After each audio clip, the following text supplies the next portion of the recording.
All right, all right, all right. It's your host, Mikey T, the movie star. What is good, everybody? Let me just get my sound right. Let me make sure everything's going well. Tonight we're on tonight we're on a little something else. We're on that Douce, you heard. No Hennessy tonight. We on the Douce. Some good runts. Got to make way for a good show, you guys. Got a lot of topics to speak on tonight, man. Got a bunch of topics. I told y'all I was coming on Tuesday night. Here we are. Let's get it. What up, Steven Rivera? Appreciate you for tapping in, bro. Major love on the tap in tonight, my dude. I'm about to get something rolled up. I'm about to get started with the show tonight. Couple different things to speak on, man. Jay Prince and Wack 100.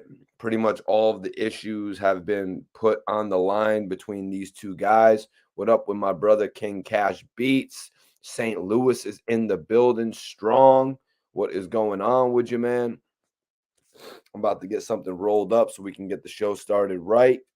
Definitely appreciate everybody hitting that like button when you tune in. Make sure you hit the chat box and let me know what you're smoking and what city you're from so I can shout you out tonight. What up, Rez? Appreciate you for tapping in. I'm just getting a little something rolled up for the stream tonight. We got Buffalo in the building. What up, Frank? What's going on, you guys? Major love to everybody for tapping in. You already know how we do over here. You already know how we do over here, guys. About to have a dope stream tonight.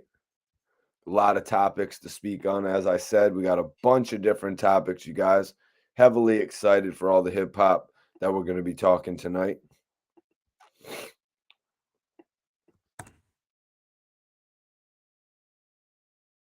Definitely excited for tonight's show. Hope you all are excited as well. Hope you all are smoking good.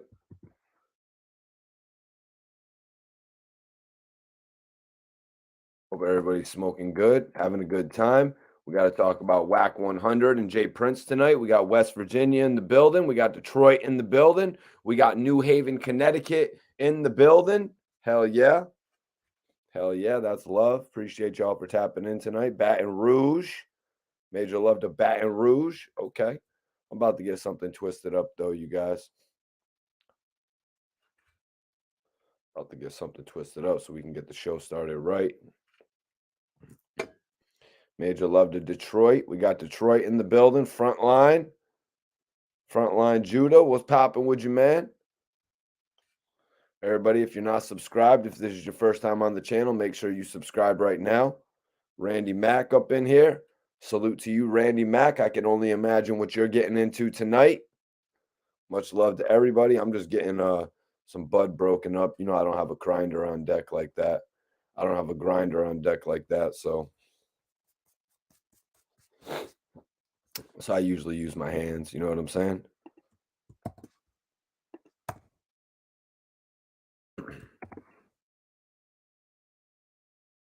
Hope y'all are ready for tonight's topics, man. Hope y'all are ready. Detroit, what's up? New Haven, Connecticut, what's up? CEO, what's up? Okay, let me get this blunt twisted up right here. Get this L twisted right here.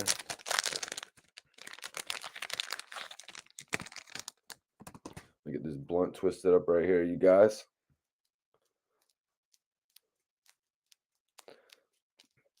We're going to be talking about an emergency bond hearing tonight, you guys.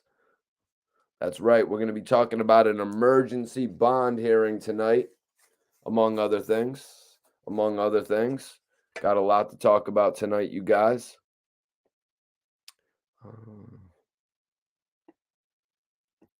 Got a whole lot to talk about tonight, you guys. Hope everybody's ready for the show. Make sure you hit that like button. Make sure you hit that like button. Make sure you're subscribed to the channel. If you're not, you heard, make sure you're subscribed to the channel. If you're not, you guys, you don't ever want to miss none of these live videos, these live streams, this live interaction. We got to talk about Benny the Butcher tonight as well. You know what I'm saying? We got the full story now on Benny the Butcher, you guys. We've pretty much got the full story here with the videotape released pretty much now it looks like Freddie Gibbs is taunting Benny the Butcher. Right now, to me, it seems like Freddie Gibbs is actually taunting Benny the Butcher when he's posting up videos of his jewelry, when he's showing his new watch, or his old watch, whatever it is. You know what I'm saying? Saying he's spending bread, spending what did he say? He said he was spending some of his child support, some of his baby mama's child support is what he said he was spending. Yeah, we've got quite a bit to talk about tonight, you guys. Major salute. We got Steven Rivera in the building. We got Lee Murray in the building. What's going on with you guys? James Bond. We got Detroit tapping in. That's right. Everybody go ahead and share this video. We got some major topics. Wack 100 saying Jay Prince doesn't control the South. I mean, I don't think we were running around saying Jay Prince was the king of the South for the last 10 years. I think that was T.I., but it is what it is. I don't think anybody was really saying Jay Prince ran the South when Jay Prince was stopping the beef with Drake. I don't think Drake necessarily has something to do with running the South. You know what I'm saying? Coming in between the melee with Meek Mill and Drake, stopping the issues with Drake and Pusha T. You know what I'm saying? Like Jay Prince's extension goes far beyond the South. You know what I mean? So let's not just put him in that box of Jay Prince runs the South. What up, King King? Appreciate you. Major salute to King King in the building. Need everybody to share this video. I'm about to roll something up, man. I hope y'all are smoking good tonight. Hope everybody's smoking good tonight, enjoying themselves. Young Thug lawyers, they want to get Thugger out. They want to get him out of jail. I mean, shit, they work for Young Thug. You know what I mean? Young Thug is their client. Why wouldn't they want to get Young Thug out of jail?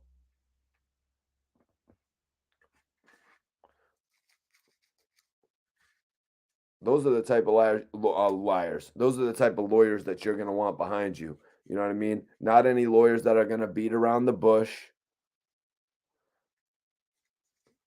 Not all the lawyers that are going to beat around the bush. You want the lawyer that's going to say, hey, when is my client coming home? When is my client coming home? And Young Thug has those lawyers on deck. You know, we saw what they did in some of the meetings.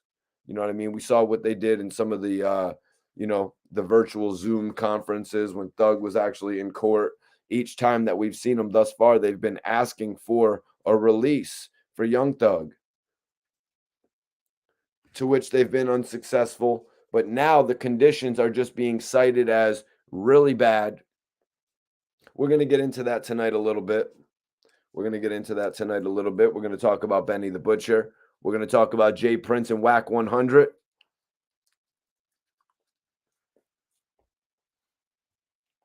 We're going to talk about all that, man. I'm glad you guys are tuned in. Marathon OG and Cognac. That's what I'm talking about. You know, this is how we sip, baby. Douce on deck, baby. Douce. Shout out to Memphis Bleak. I'm going to need a package, Bleak. What up, Bleak?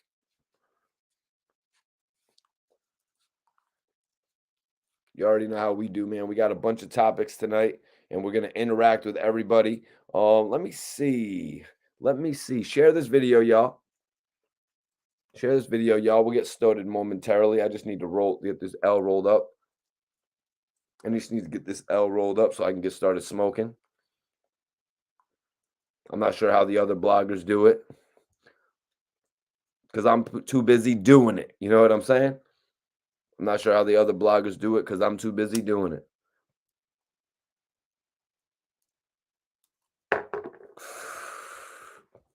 Let's go.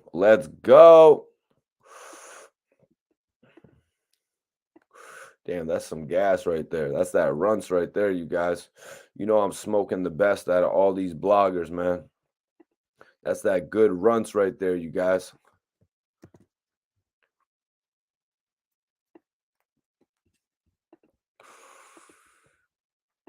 Just get this situated.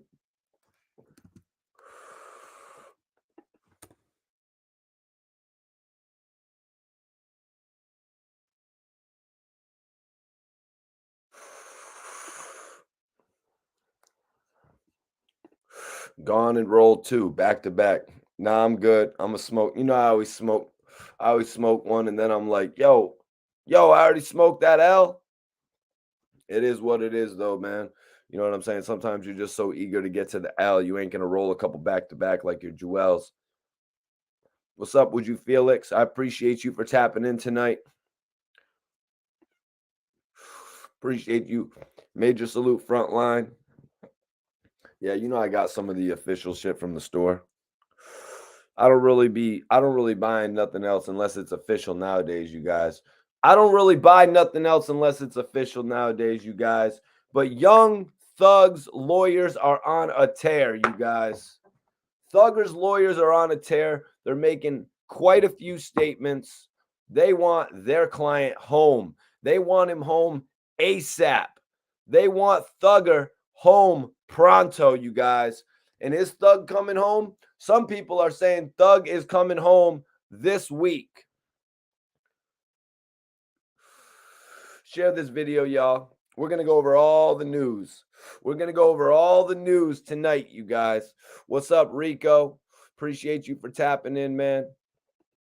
Appreciate everybody that comes in, drops a comment, drops a super chat. You know what I mean? Anything that you guys do to support the channel, it is appreciated. You know what I'm saying? Anything that you guys do to support the channel is appreciated. Young Thug's lawyer. So I was watching quite a few videos today, you guys, about Young Thug's case. So Young Thug's lawyer is saying that the condition in jail, the condition that he's in this prison is dungeon-like. Jeffrey, aka Young Thug, is in solitary confinement, you guys, with only a bed and a toilet. Thug was arrested on Monday. Thug was arrested on Monday, or you know what I'm saying? He was arrested last Monday.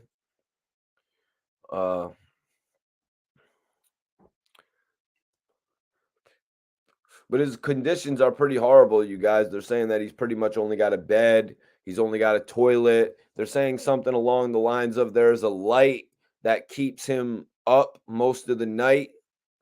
You know what I'm saying? Major salute, Bandana Black. Bandana Black in the building. He actually has a dope-ass blog up right now speaking about Benny the Butcher and Freddie Gibbs. Y'all should go check that out. You know what I'm saying? A lot of people like to make implications, throw Benny the Butcher. I know all the popular blogs love to throw Benny the Butcher's name into the equation just because of the fact that it gets hits. You know what I mean? It gets hits in the situation. But what's up with your boss master? Appreciate you for tapping in as well. Appreciate everybody for tapping in. We got a bunch of topics to speak on. Go ahead and share this video. Share this video to all your friends, whether it's on Facebook, if you be on the book like that, if you're on Twitter like that, put up a little post.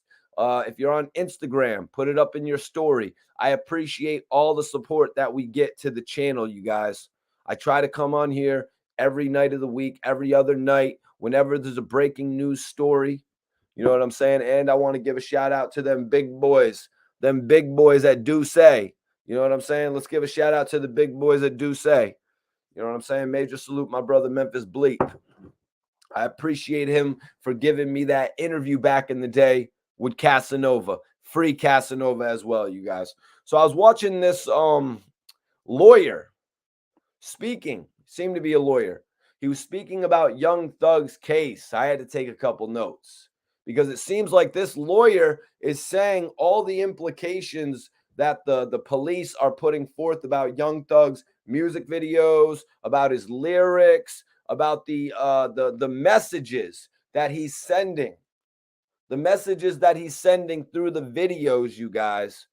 All of these are being used against him. All of these messages, signals, they're a part of his amendment, his first right amendment, freedom of speech. All the things that all the monikers that they're creating, all the labels that they're creating.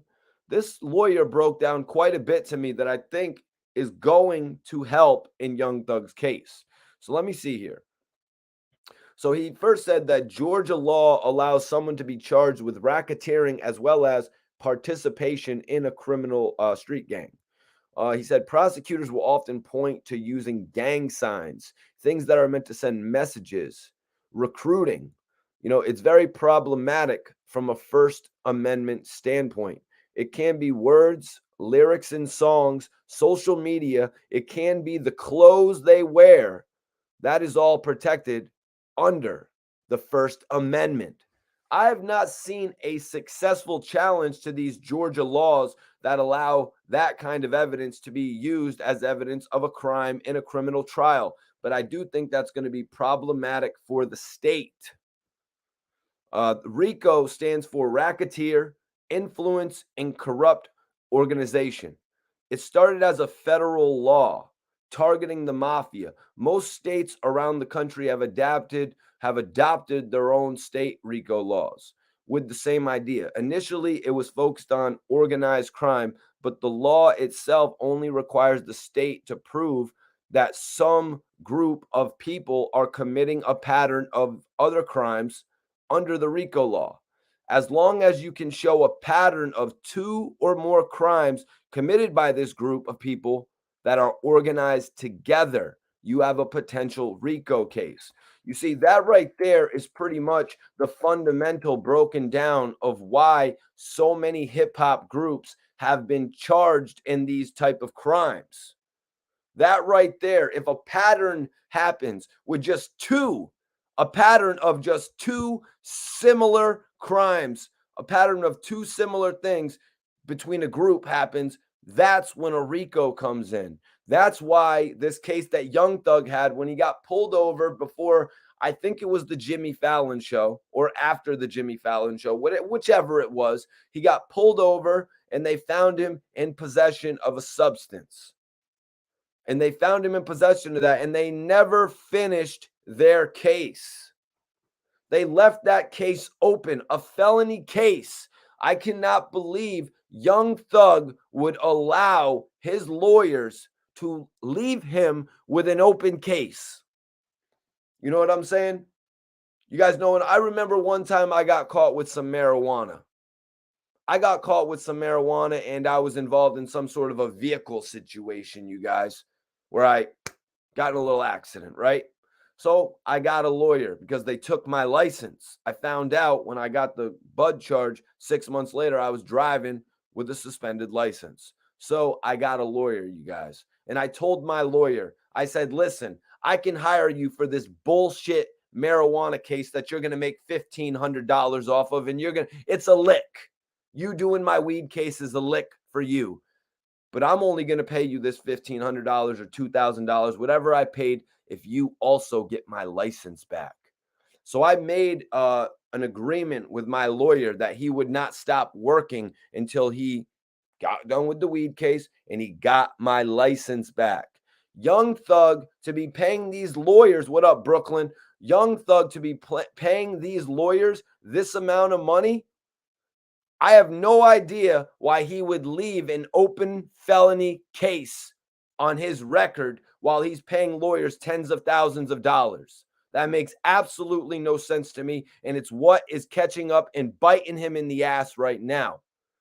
But today, that's not really the focus of the video. Today is the focus of the positives of the video. It's a negative that Young Thug is sitting up in jail right now under horrible conditions. He's sitting in a jail cell with a light that's coming on over his head all night, apparently, not able to sleep. He's got a toilet and a bed, solitary confinement. These are the conditions that Young Thug is in right now, you guys. This is why his lawyers are filing for an emergency bond hearing. Young Thug's lawyers have filed for an emergency bond hearing, and I have not got a date on that yet. I don't think a date has even been set for Young Thug at this point, you guys. You know, the one big situation in this case, everybody share this video. Let them know Mikey T, the movie star, is in here talking that real shit. Share this video. This ain't no Illuminati shit. This is that movie star shit, you guys. So the biggest circumstance in Young Thug's case, why I think they are going to want to hold him up. You know, a lot of people are saying, YFN Lucci got bail. YFN Lucci got bail so Young Thug can get bail too. And I agree with that. You know, YFN Lucci got bail. Young Thug has no felony convictions. He is in the middle of that felony case, but he has no felony convictions at this point. They gave YFN Lucci the benefit of the doubt. I don't know why they won't give that to Young Thug. Some people don't agree with that, but that's what a lot of people are saying right now. A lot of people are looking back to YFN Lucci's case when he was involved in that horrible case, and they gave him a $500,000 bond. Mike G says the bond hearing is next Monday. That's a blessing, man. That's a blessing that it's next Monday. That is a blessing right there. Appreciate everybody for tapping in. Appreciate everybody for tapping in. You know what we on tonight? We on that do say, baby. Shout out to Jay-Z. Shout out to Jay-Z, baby. Shout out to my bro, Memphis Bleak, though. Memphis Bleak told me I did the best interview with him he ever did. Yeah, Andrew, we're going to talk about Wack. We're going to talk about Wack, and we're going to talk about Jay Prince as well. So, all right. So, initially, it was focused on organized crime, but the law, this is in regard to the RICO, but the law itself only requires, okay, we read that part. So, there, this guy is saying, this lawyer was saying, the penalties, mandatory minimum of 5 years, similar to Casanova, in prison up to 20 years, in prison for the RICO charges alone. And of course, there's these other charges with Young Thug. He's looking at the RICO charge, conspiracy, and the same kind of punishment, in which is 5 years to 20 years in jail. So I really don't know why there were all those postings of 500 years. So he went on. This is a very aggressive move for the Fulton County prosecutors. I know that they have been trying to develop, but I think they may have gone a step too far. Listen to this. There is some bright light here, you guys. I think they may have gone a step too far because they're charging these individuals with criminal activity, crimes under Georgia law, which may really be limited to things that they said on social media or song lyrics. And ultimately, I think that's going to be a problem. The jury is going to want to see evidence that these individuals, each one, actually committed some sort of crime separate from just being a part of this organization. Boom, right there, you guys, right there. A lot of what I was reading was that they had all the song lyrics mentioning Elmo of all things. You know what I mean? Anything to prove that the color red was associated, you all. Anything to prove that is what they were doing. There's a whole list of different things in the indictment. You know what I'm saying? But from what the words of this lawyer are, you guys, I'm going to have to take those words. I'm going to take those words and think about the long-term outcome of this case. Because when they eventually do get Young Thug involved in a trial, and all they're presenting them with is evidence of lyrics, evidence from music videos, if that's all they've got, it could blow up in their face. If all they got is the wiretaps of Young Thug talking like he's playing in the game Modern Warfare, you know what I'm saying? Like he's playing Rainbow Six.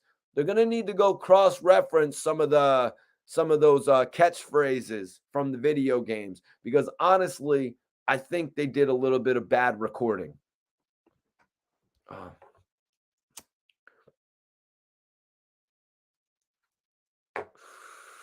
What's good with you all? Appreciate everybody for tapping in tonight. You know who I am. I'm your host, Mikey T, the movie star. And listen, anybody who follows me right now on Instagram, I'm going to follow y'all back. That's right.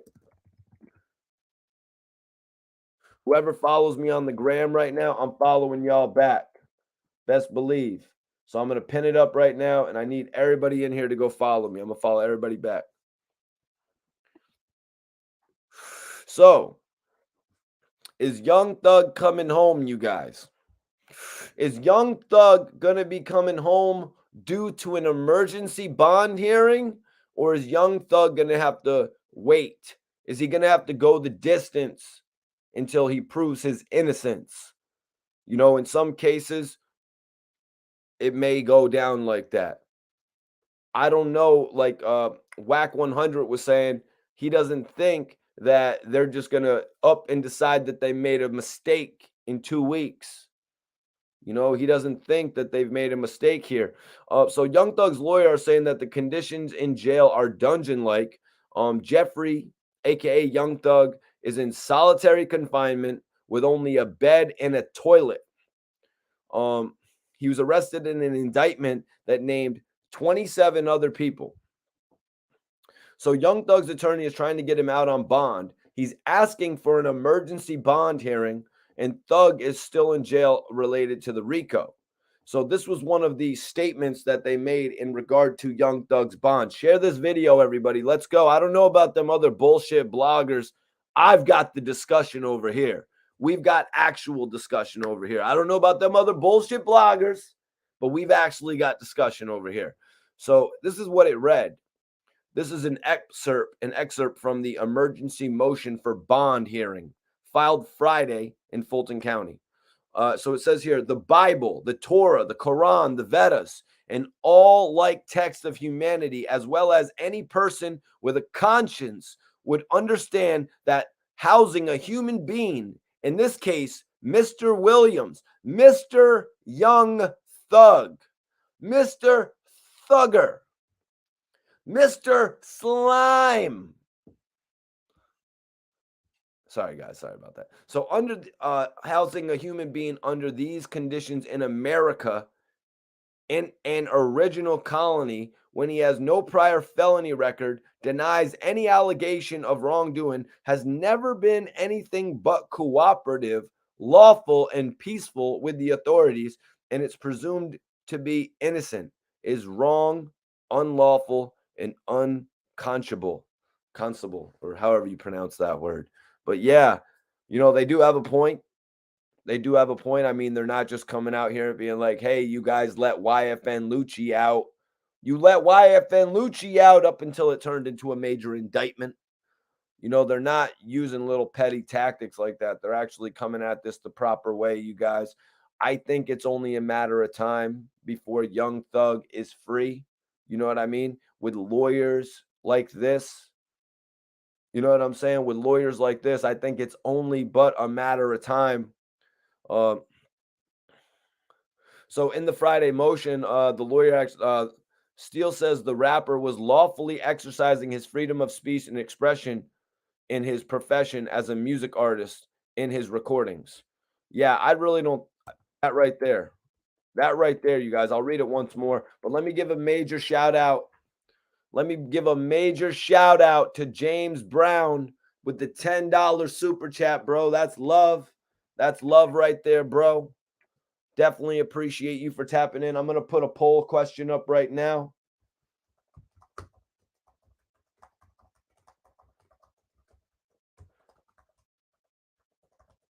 Do you guys think Young Thug will get emergency bond? Simple yes or no. Simple yes or no for everybody in the chat. I want to know what your thoughts are after hearing some of what I read tonight. We're not done by a long shot, but I want to know what your thoughts are about what I've read tonight, you guys, so far.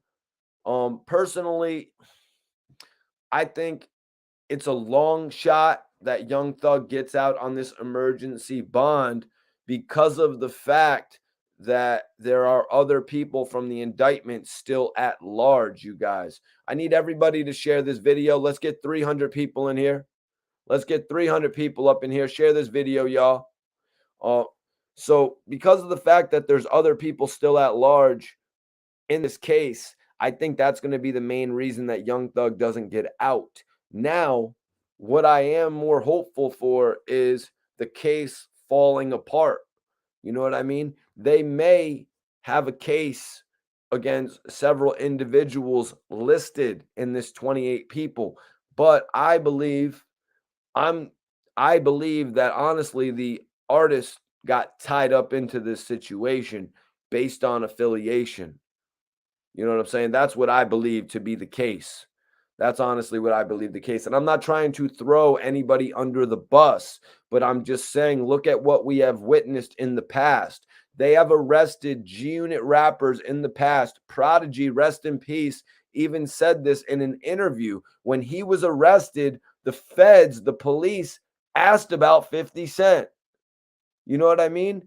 We saw how it played out in the Frank Lucas movie with Denzel Washington, American Gangster. We saw how it played out. You know what I mean? They arrest somebody within the clique and they try to get them to snitch. You know, we pretty much knows how this situation plays out, you guys. But major respect to James Brown on the $10 super chat. That is love right there. That is love. Major respect, Louis PG. Louis PZ in the building. That's my guy. No, that's where it's getting tripped up. That's where it's getting misinterpreted. What Young Thug has created. They are misinterpreting what Young Thug has created, you guys. Young Thug has created a music recording property, you know, and they're quite simply getting it twisted up at this point. Maybe some of the members of the group were doing some wrong that has now put Young Thug in a very horrible position. I don't expect Young Thug to start snitching. I don't think that's going to be something on the docket for Young Thug. You know what I mean? Obviously, it's on the table. You know what I mean? Obviously, it is 100% on the table. But Young Thug isn't going to give up his career. Period. Jeremy says, I'm hearing whispers he'll get out Thursday. We all got to remain hopeful in this case.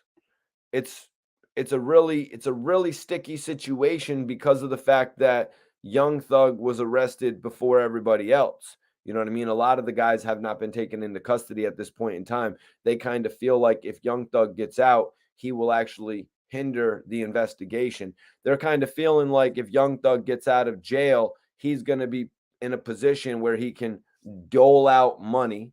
He will obviously have access to his bank account. He'll obviously have access to whatever he needs to have access to money-wise, and he will be able to divvy out money, maybe so people can evade arrest, you know what I mean? Moving out to further states, getting out of Dodge, you know what I'm saying? That is what they're afraid of Young Thug doing at this point. That's why they're calling him a flight risk. You know, if a lot of these guys were to get caught, arrested, then the question would be on them. Are you guys going to snitch? What are you going to do? Are you going to tell on Young Thug, or are you going to go sit up for 30 years? You know, the mandatory minimum is 5 years. You think dudes don't even want to sit up for 5 years, you guys, to prove their loyalty. I'm sorry to say it, but dudes wouldn't even want to sit up for 5 years to prove their loyalty. They'd rather be out in the cut, in the, you know what I mean? Doing some dumbass shit. Janelle says he won't get an emergency bond, but he will get a bond in a few months. Janelle, I do agree with you on that. You know, I think that they've got to wait for the process to unfold a little bit. The fact that Thug was just released, within the last 7-8 days, you know what I mean? I understand he is a hot commodity. You know what I mean? I understand he's what you call a valuable asset. Dude's worth nearly $10 million, you know, so he's going to have people trying to insist that he be released based on his record. You know what I mean? Based on the fact that he denies all the allegations, but mostly I think it's going to be based on that record. But it is holding him up with that new video footage that was just released.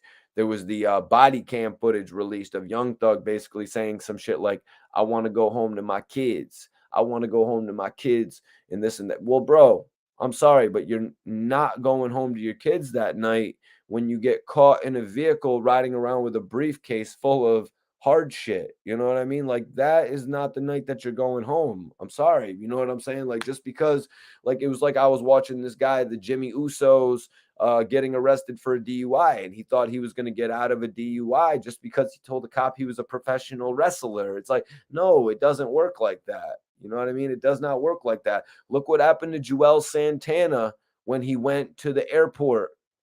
You know what I mean? They didn't say, "Oh, Joel's, we know you're in Dipset, so you can have that firearm." Doesn't work like that, you guys. Yup, Ski says it. Thug is standing solid. He has just got to fight this one.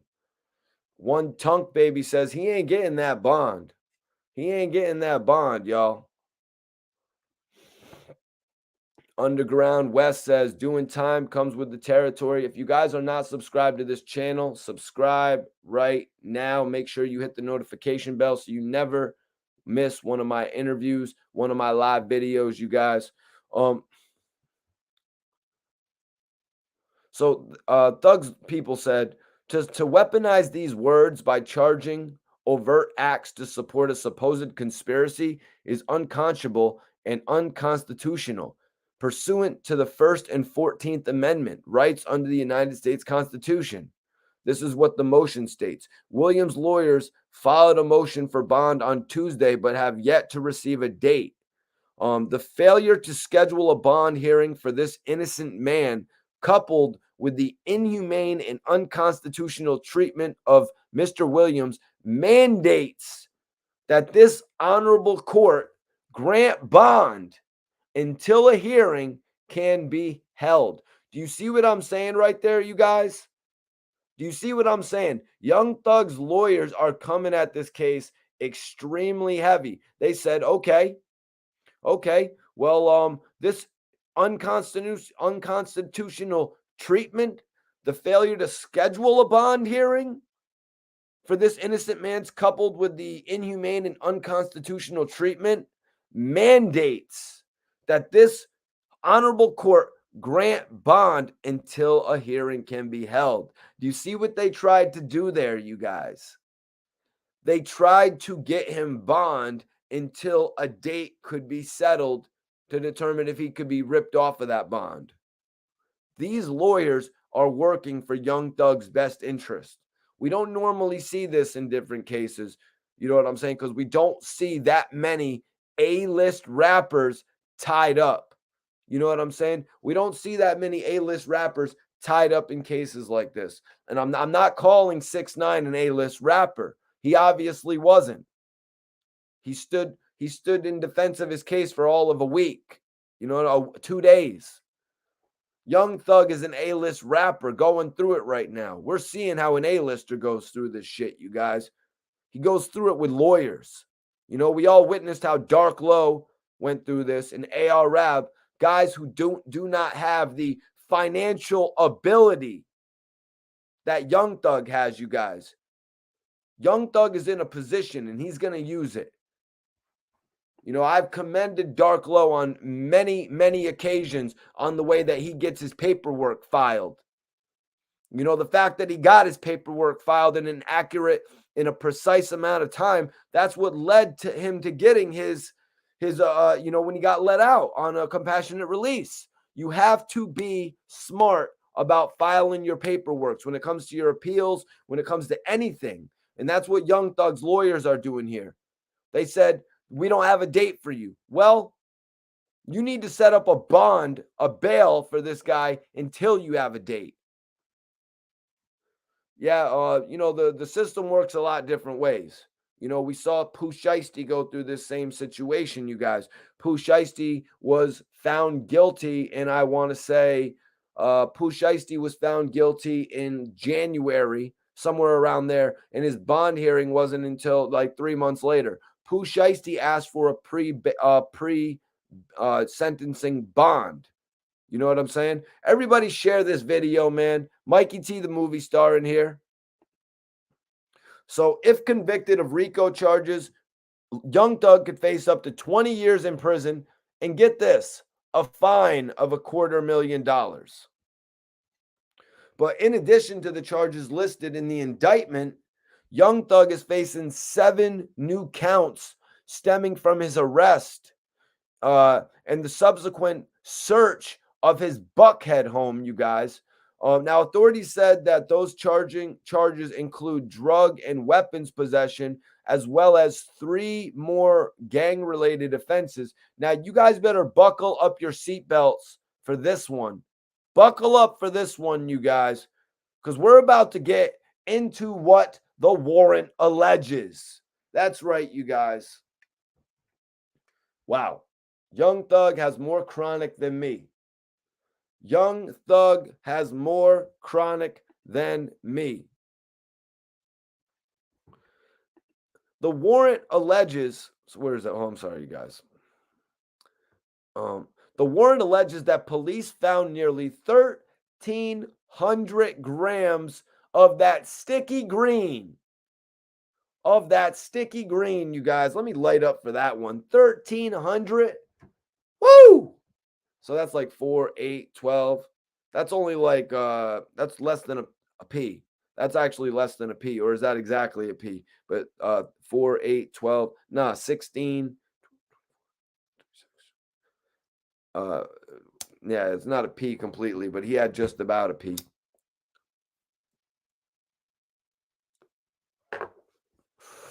Share this video, y'all. Share this video. Let's get 400 people in here, you guys. I'm about to smoke this chronic until we get 400 people in here. Let's go.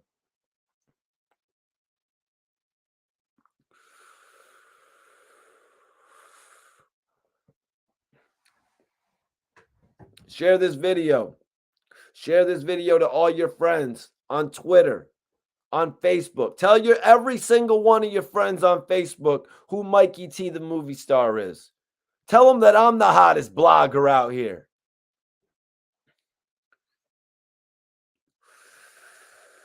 What up, Kyrie? Appreciate you smoking with me. What up, XO? What's popping with you? If you support the channel, send in a super chat. You know what I'm saying? If you support the channel, if you want to see this channel become #1, subscribe, first of all. Send in a super chat #2. Definitely appreciate all of you. Fam, what's good with your math? Oh yeah, you're 100% right. For some reason, I was thinking it was 412 grams in a P. It's actually only 112 grams in a P. My bad. So that's, yeah, it's only 112 grams in a QP. My bad.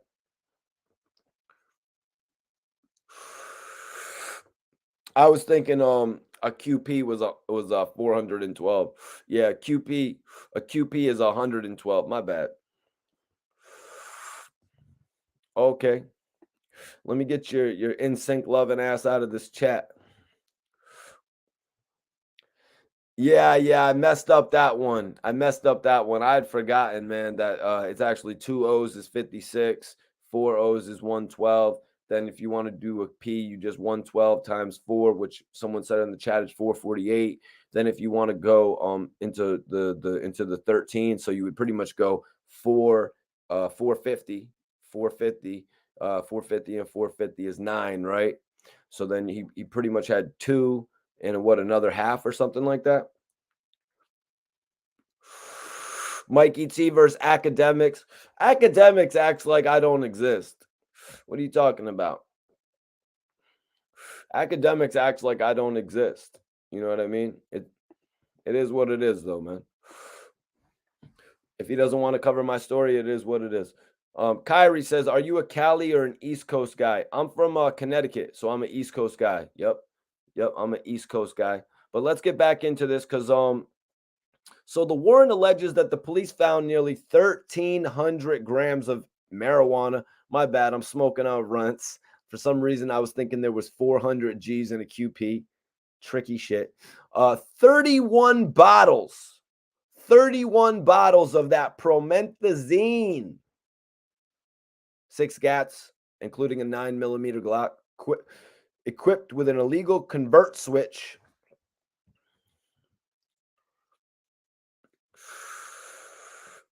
Wow. And the police say that this is a sticky one, you guys. The police also said that they discovered 20 bottles of YSL slime drink. That's funny as hell. They had like 20 bottles of the YSL slime drink containing THC.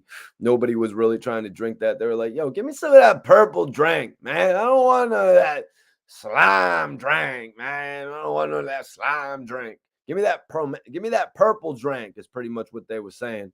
So they found 20 leftover bottles of the YSL slime drink. They couldn't give that shit away, apparently. They probably gave it to that dude King or something who like had an fascination with Young Thug. So Young Thug's crib was actually raided following a bond hearing.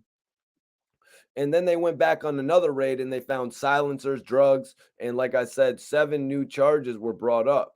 So the DA is saying that YSL is not Young Stoner Life like we know it. They're saying it is Young Slime Life. I mean, personally, I think Young Slime Life is a lot better.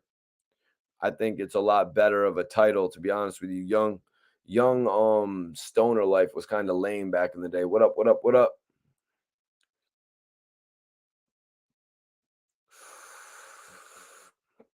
What?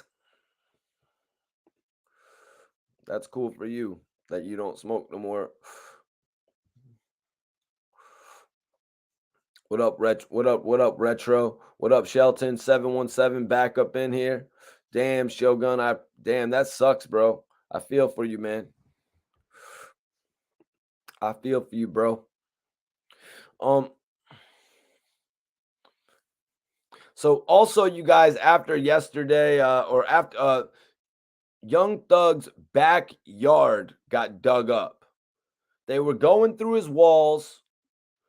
It's likely that there's a snitch feeding them information as far as things go. I mean, if they're uncovering, you know what I mean? If they're uncovering shit in the wall, if they're looking in specific parts and they're digging up the backyard like it's the Sopranos, you know what I mean? If they're doing things like this, that even leads me to believe, you guys, that there's got to be a rat in this situation, pretty much leading them to different things. I don't know if somebody said to Thug, yo, Thug, yeah, or Thug told somebody that he buried some money in the backyard. You know what I mean? Like some Jack Sparrow shit. I don't know what the hell they're thinking Young Thug has in the walls, you guys. You know what I'm saying? It's pretty evident what they found when they find 1,300 G's. You know what I'm saying? When they find some purple drink, I think it's pretty evident what they found, you guys. They found party. You know what I mean? They found party elixirs. They found party substances. You know what I'm saying? Like, what are they're reaching right here? You know what I mean? From back in the day when they found Young Thug with the briefcase full of shit that I'd rather not mention. You're funny, Z. Chemo, I don't get how YSL is done at this point if that's all they found in the house. You know what I mean? Also the weapons though, you know? Also with the weapons though, you know, they found 6 weapons, you know, so that's got to play a factor as well. You know what I mean? I can discount the weed all day. You know what I mean? I can discount the weed all day. I mean, shit, you know, look what happened with Rollo and 1,000 pounds, you know, but still, they still got Rollo locked up for 5 more years or 3 or 4 more years. I believe they told us it was 1 year, but I saw reports saying that Rollo could be locked up for until like another 3 or 4 years. You know what I'm saying? So those marijuana laws, having that much, doing what you're going to do with it, they won't mess around. You know what they won't mess around. They will. So because we don't want to see Young Thug locked up for 3 or 4 years. Like that's the reality of this. But the sad reality of it is he might be locked up for a few years fighting this case. If they can present damning information to keep him from being released. I mean, look at the different reports they put out about Rollo saying that he was sneaking messages to, you know, people in his camp in order to keep their operation going. There was all types of news stories going on out there, man. Okay, I hear you, Western. In consideration to Ti, yep. And you know, and Ti had only, you know, Western Ti had only ended up doing about a little over a year. So thank you for pointing that out as well. Um, Take Bread Nations. I didn't see your comment, bro. My bad, man. Sorry, man. There's like 400 people in the room, bro. Comments don't be going down like that. Yep. Chemo says, yep. Sticks and stones. Federal and state. Two totally different worlds. Rallo's case is Fed. Yep. That's accurate, man. That's accurate, bro. Nobody's mad at you, bro. Just re-put your question up. I didn't see it. You already know why, Rez. I'm only going to do me, man. I'm taking over the game. Appreciate everybody for tuning in because y'all are what make me important. You know what I'm saying? Y'all are what make me powerful here on the internet doing this shit, y'all. Y'all can tune in. Y'all can tune in or y'all can not tune in. It's on y'all. You know what I'm saying? But I give y'all a voice too. I give y'all a voice too. And it ain't long before the big dogs coming over and messing with us. You know what I'm saying? It ain't long, baby. It ain't long. I don't know what them other guys are doing. I don't know what them other guys are doing, but I know what I'm doing. Hell yeah, baby. We about to ink that big deal. We about to ink that big deal. And then we're just going to keep on doing shit the same way. I ain't going Hollywood. Ricky Blue was popping. That's right, the voice of the voiceless. Hassan Campbell can be the people's champ. I seen him say it because I was like, this is the people's channel. But I seen Hassan Campbell say he's the people's champ. So I'm giving that one to him. Hopefully he can pay me my respect. You know what I'm saying? But I'm the voice of the voiceless. That's what AR Rab dubbed me. Chemo, I'm smoking on some runts right now, bro. What up, Kristen? Appreciate you for tapping in tonight. Appreciate everybody. Show, I'm glad you made it out on that $25,000 bond, bro. Just be easy, my brother. Just be easy.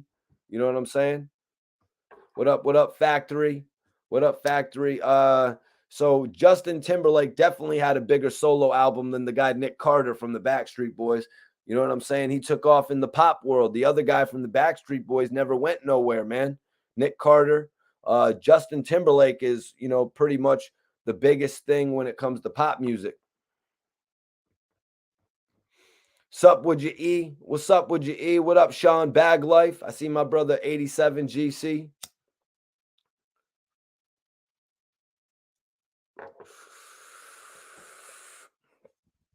So, since his arrest, Young Thug's lawyer says that he has been living in total isolation. Living in total isolation as if he is a forgotten person alone in the world. It's been a week, bro. It's been a week. But I'm not going to lie, man. Sometimes when your Instagram page gets taken down, you know what I mean? Or like you're not allowed to go live, you do feel like that. You know what I mean? You kind of feel like you're, what was his word? A forgotten person alone in the world. What? Come on, man. It's been a week. You're a forgotten person alone in the world? I'm a forgotten person alone in the world. Are you kidding me right now? Anyways.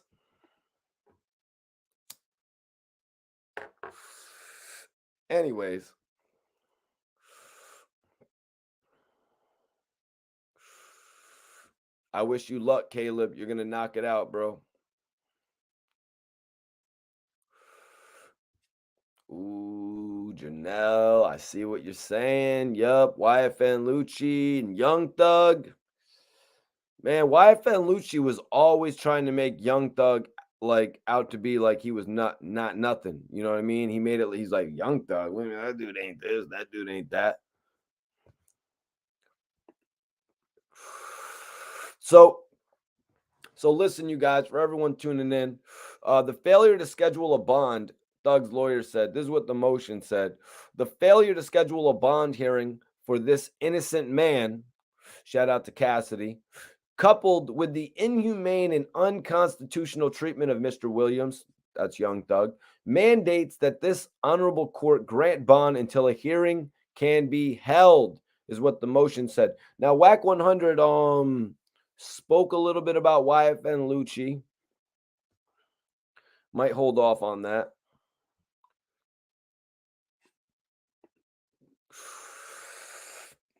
Yep, I guess you annoyed me just enough to get the question answered. Sometimes when people want to ask questions, and they actually support the channel, they send in a super chat though.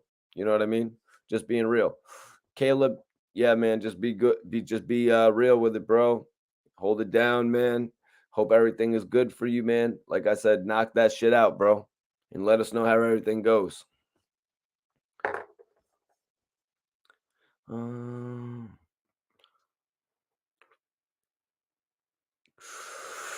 Damn. Let's go. Share this video, everybody. Let's go. Let's go. So, Wack 100 spoke on Jay Prince. Now, Wack 100 was like, Wack at 100 is like, you tell me that you see nothing contradicting. Wack was told, like, I see you hopping out on everybody. But what about your artist? You're burning bridges. This was brought to Wack 100's attention, you guys, that he's burning bridges. And that's what we're going to get into tonight, because that was put in his face about this whole situation with Jay Prince. Why are you going against Jay Prince? You're burning bridges.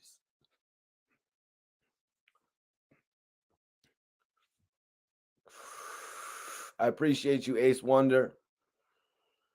I try to get add a little bit of comedy in. The best shows, you know what I mean? The best shows, you guys, have the intensity mixed with the, dramatic, serious content, but also mixed with a little bit of comedy, man. Those are what the best shows are, really. I'm glad you guys can see humor in a lot of the stuff that I do. You know what I mean? Because obviously I don't feel that way. I was making a joke, but in life, sometimes we all feel that way. Who has not felt that way? You know what I mean? Just being real. I don't feel that way every single day of my life, but who hasn't felt that way before? Only being real. Don't expect me to come on here and sugarcoat shit. You know what I mean? Like, I got a question right here. From Middleton, he says, Mikey, do you personally think Young Thug gets that emergency bail? The one issue that I think is stopping him from coming home is the fact that there's so many people involved with this case. There's no telling when or if everybody involved in the indictment is going to even get locked up. I mean, shit, I figure there's got to be at least a couple people on that indictment who are they're going to be, screw that. You kidding me? You think I'm getting arrested just because I'm a part of that little thing that they got written up? You're out of your mind. First of all, I got like 7 different IDs. You know what I mean? That's what some of these people are probably saying, So that's going to be one of the biggest thing that hinders Young Thug, the fact that they may never arrest every single person involved with this indictment.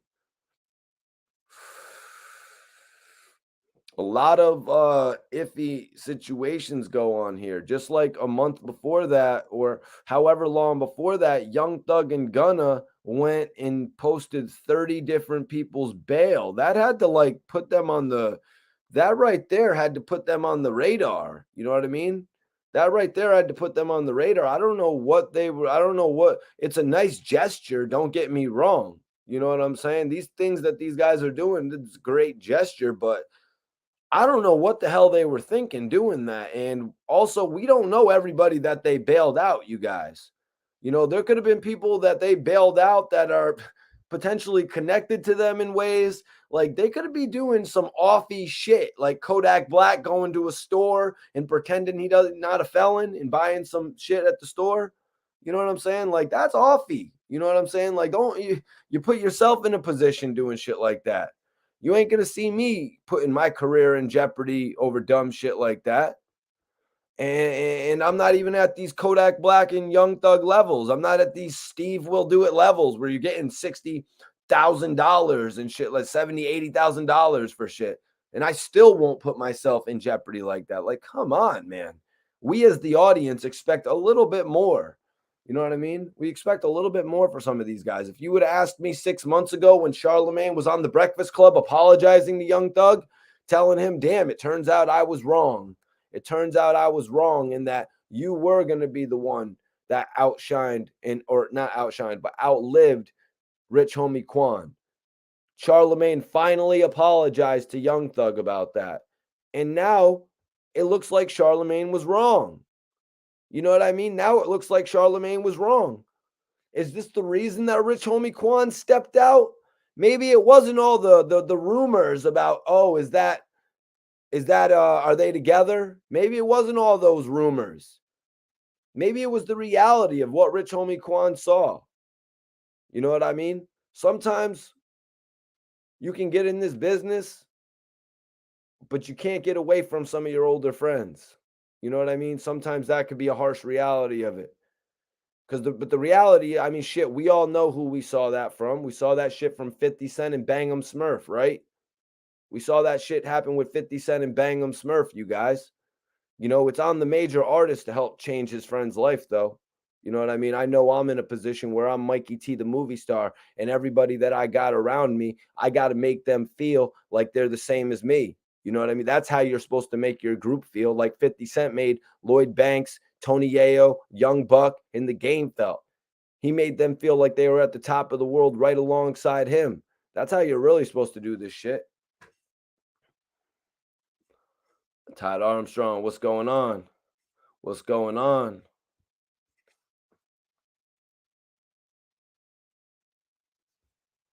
Appreciate you, Randy. Appreciate you. Appreciate you, brother. Yeah, I remember that shit.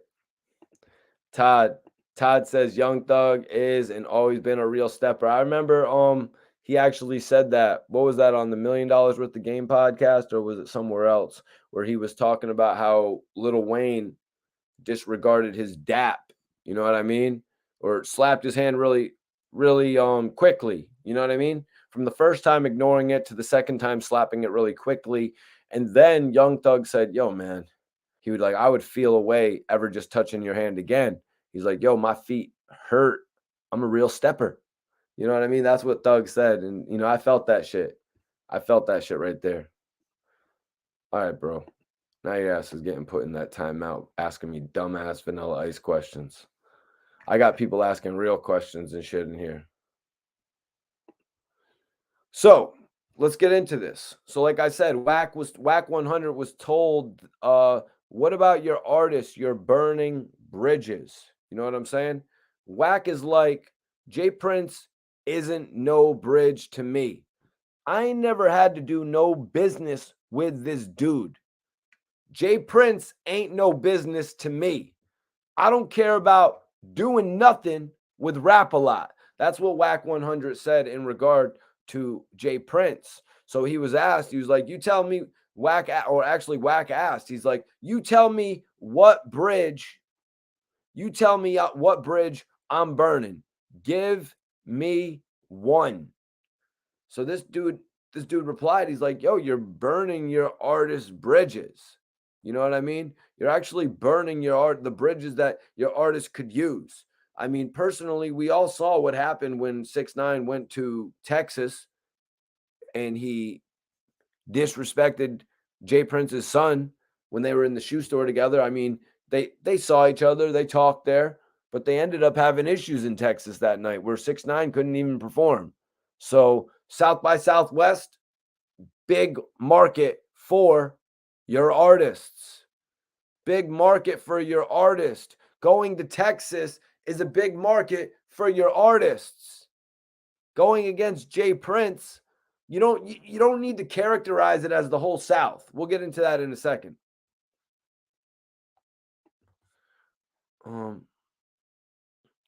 Wack is like, Jay Prince isn't no bridge to me. Jay Prince isn't no bridge to me is pretty much what Wack 100 is saying here, you guys. He doesn't feel like Jay Prince's record label can help him in the ways that he needs help. I mean, Rap a Lot, no disrespect to Jay Prince, but Rap a Lot really hasn't been the biggest thing in the industry in quite some time. You know what I mean? If ever. I mean, you know what I mean? There's some considerable acts signed to Rap a Lot.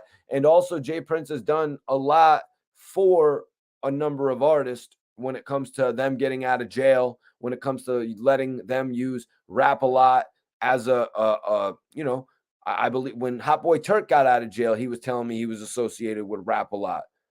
Letting Rap a Lot be there as a platform has helped several different artists, you guys. Oh shit, Luke Isaac, we got the Bahamas tapping in tonight.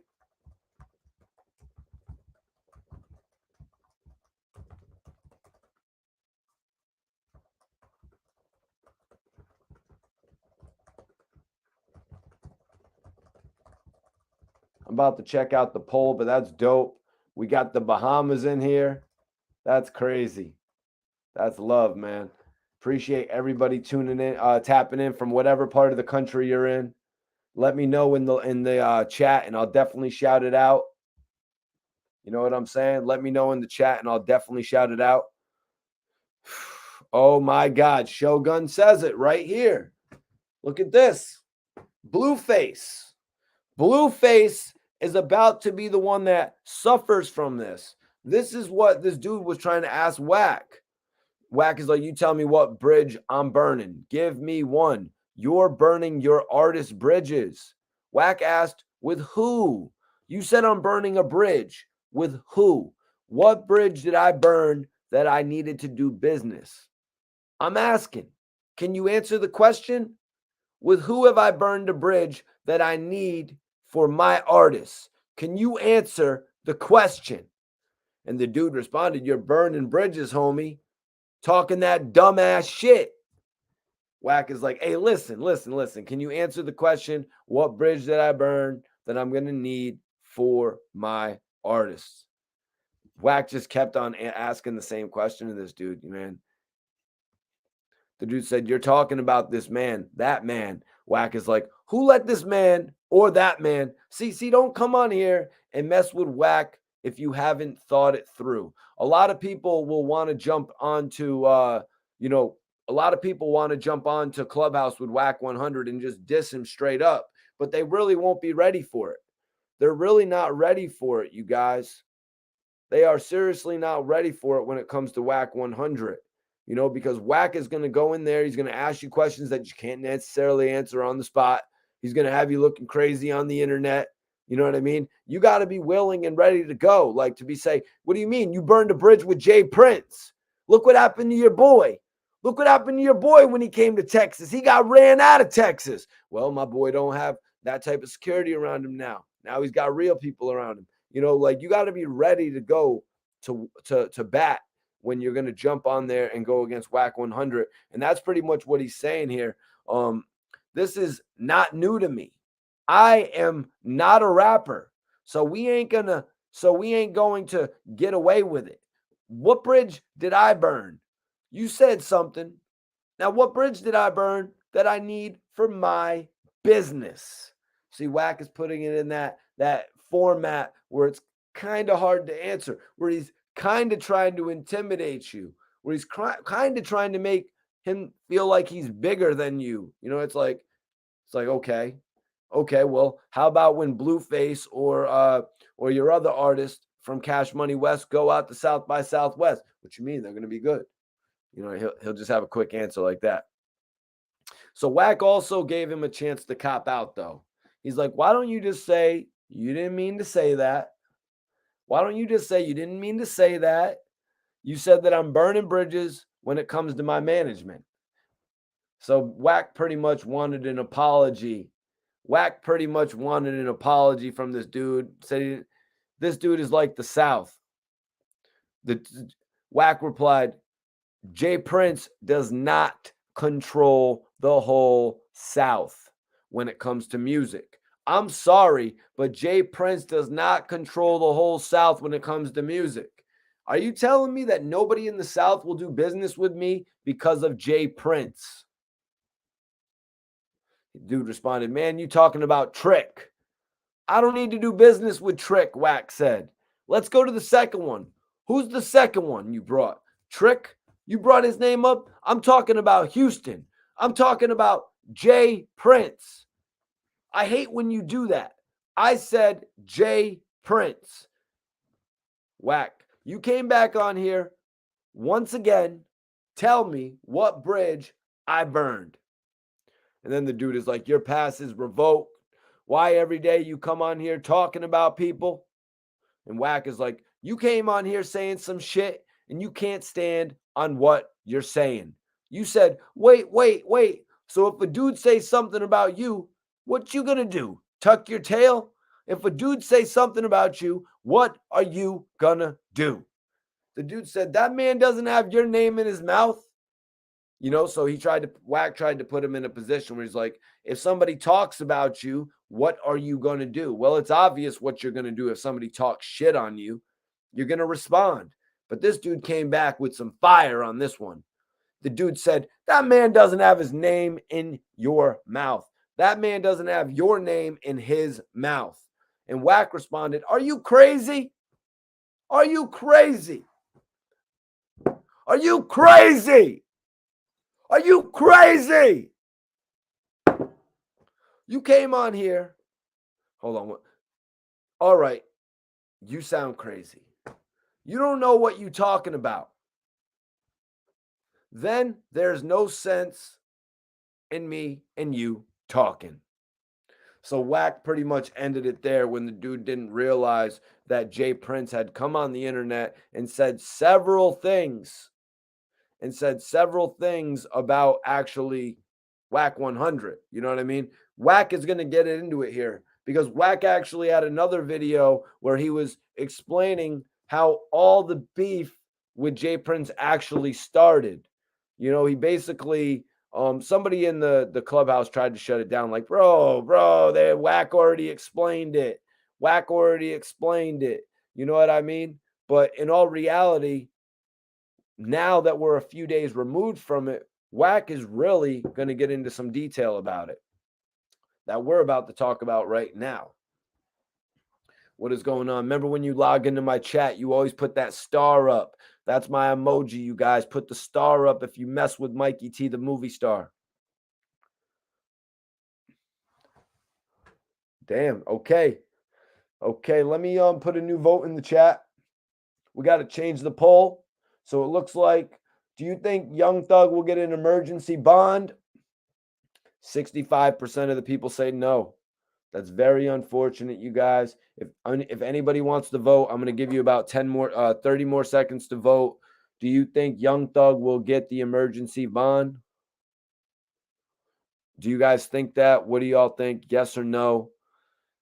Very touchy situation, you know what I mean? When one of the A-list rappers gets taken into custody out of nowhere, you know what I mean?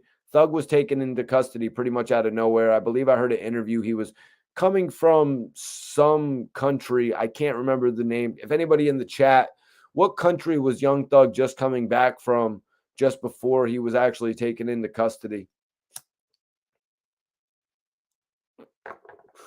All right, we're about to... I want to... Now, I do my streams by myself, to be honest with you. It's kind of like I do my streams by myself. What up, Kit G? Appreciate you. What up? Yup. Tony Snow says Norway. Yup. I couldn't remember the name. Wow. All right. So we just got another 5 votes, but it's still remaining at 65% says no. 65% says no, that Young Thug will not get out on the emergency bond. Guys, honestly, I never even really heard of an emergency bond being called. I think it's rather impressive that Young Thug's lawyers are going to this extent. You know what I mean? That they're going to this extent for their client. That's very admirable, in my opinion. What's going on, Eric? What's going on? Let me see. My bad, Janelle. Maybe in the future. Maybe in the future if you keep tuning in. You know what I'm saying? That's what is important about the growth of what I'm doing, that everybody continues to tune into the channel. We got some Northern Lights tonight.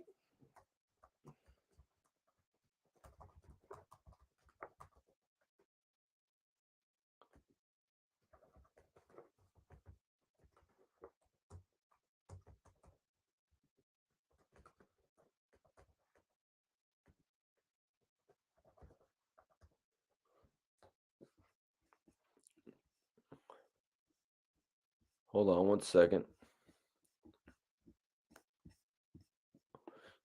The boss made the call.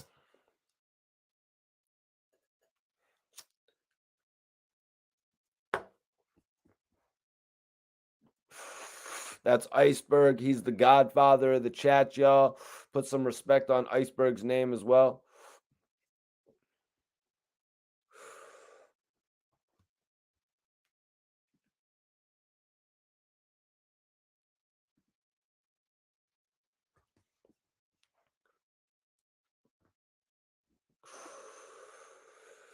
Super touchy. Super touchy.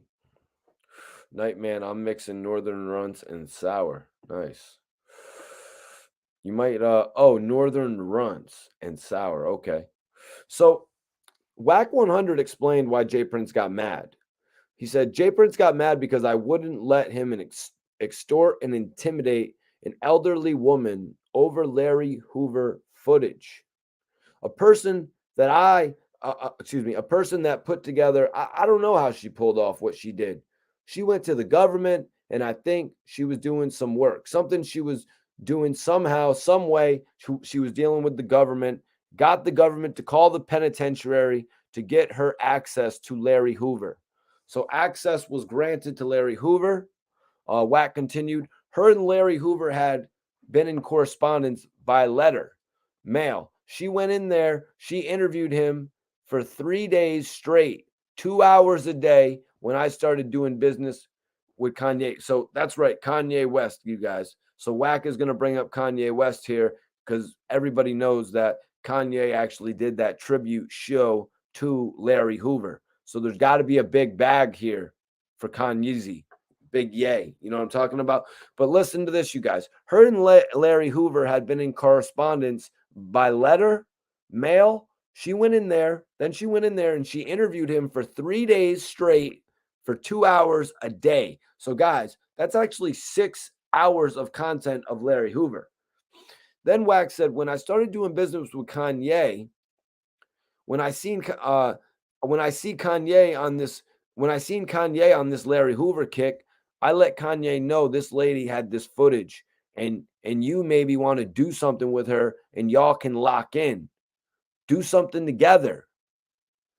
Kanye in turn alerted Jay Prince. Jay Prince hollered at me.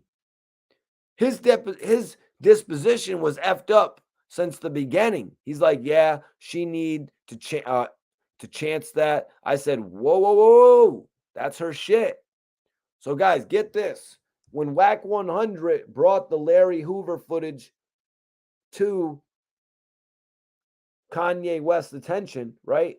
Because he's ultimately trying, okay, this girl I'm working with, she wants me to work her Larry Hoover footage. Just so happens Kanye West did the biggest shit with Drake for Larry Hoover. Maybe there's a money opportunity there.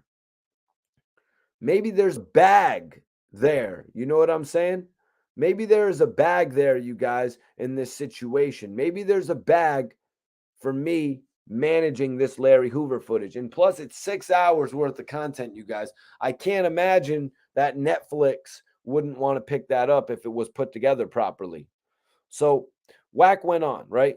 He said, when I seen Kanye on this Larry Hoover kick, I let Kanye know this lady had this footage and you want to do some business with her and y'all can lock in and do something together. Kanye West, in turn, alerted Jay Prince. Jay Prince hollered at me. His disposition was effed up since the beginning. He's like, yeah, she needs to enhance the footage or something, enhance the footage or something with the footage. He said, I couldn't really understand it. And I said, whoa, that's her shit. She's been having it since 1998. Crazy. This is old footage, you guys. 24 years, 23 years at the time. He's like, tell her I'll give her 20,000 if she comes off it. That's not her disposition. She wants to continue the project on and to do an overall project, whole of Larry Hoover's movement. So obviously, she has 6 hours of footage. She's going to want to do the most that she can with it, you guys. She's going to want to use that footage to put together some sort of a documentary, or since it's 6 hours, I would have to say a mini series that could span multiple, you know what I mean? That could span multiple seasons. Like, there's big money here. Never mind a $20,000 payout from Jay Prince. You know what I mean? Never mind a $20,000. Oh, Jay Prince, sure, I'll take $20,000 when I can go over to Netflix and make $2 million off of it. Like, come on, that's not practical. She went out there and she put in her hard work to get that interview, however long it took. Because, sometimes interviews can take forever. You know what I mean? Sometimes interviews can take forever to set up, you guys. You know what I mean? Sometimes interviews can literally take forever to set up. It's just nuts. Let me see if my boy Hollow the Don's not busy tonight. Share this video, you guys. I'm about to send this video to Hollow the Don. We might have a special guest tonight. Let me see if he's busy. Ah, there we go.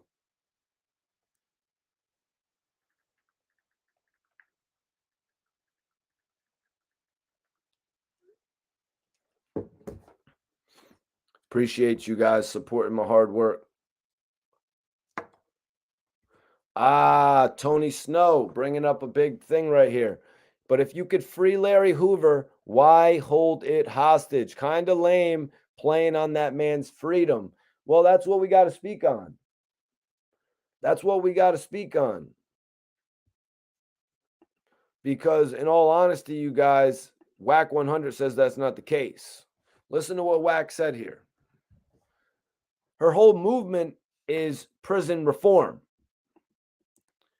Her whole movement is prison reform. That dude there went to Yo Wack. You're gonna have to have a meeting with her. This is Wack saying what Jay Prince had planned out. Yo Wack, you're gonna have a meeting with her and let us know the location. You go to the bathroom, and me and my people are gonna step in and see if we can persuade her. That time I told him that ain't happening. Very respectable.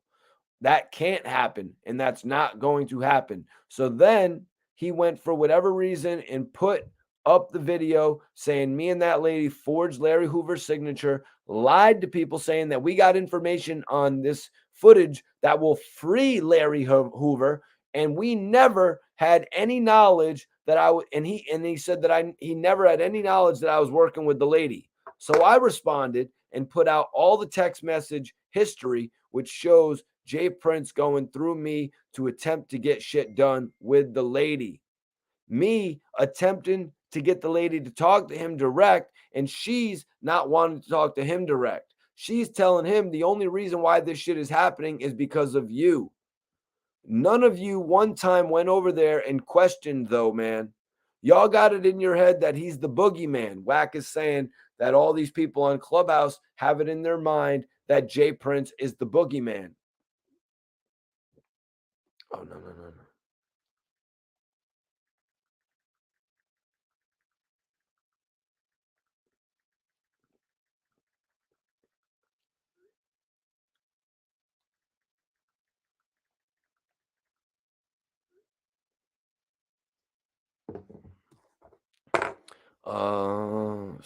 So do you see what I'm saying right there, you guys? We're really about to dig into that.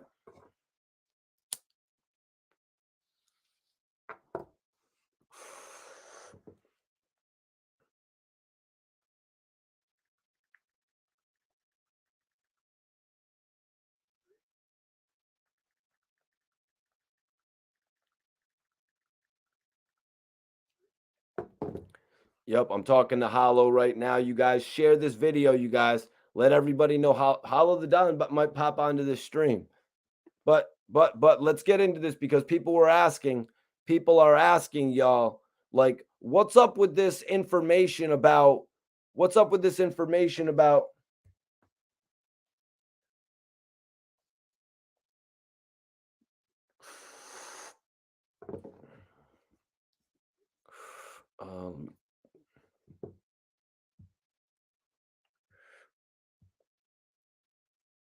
hold on, you guys. I'm sending this link to Hollow. I think he wants to actually see the YouTube link.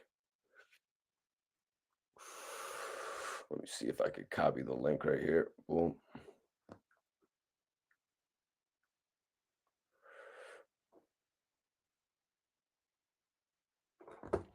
Get that link to Hollow so we can get the Don in here. You know what I'm saying? He thought I was live on IG, y'all.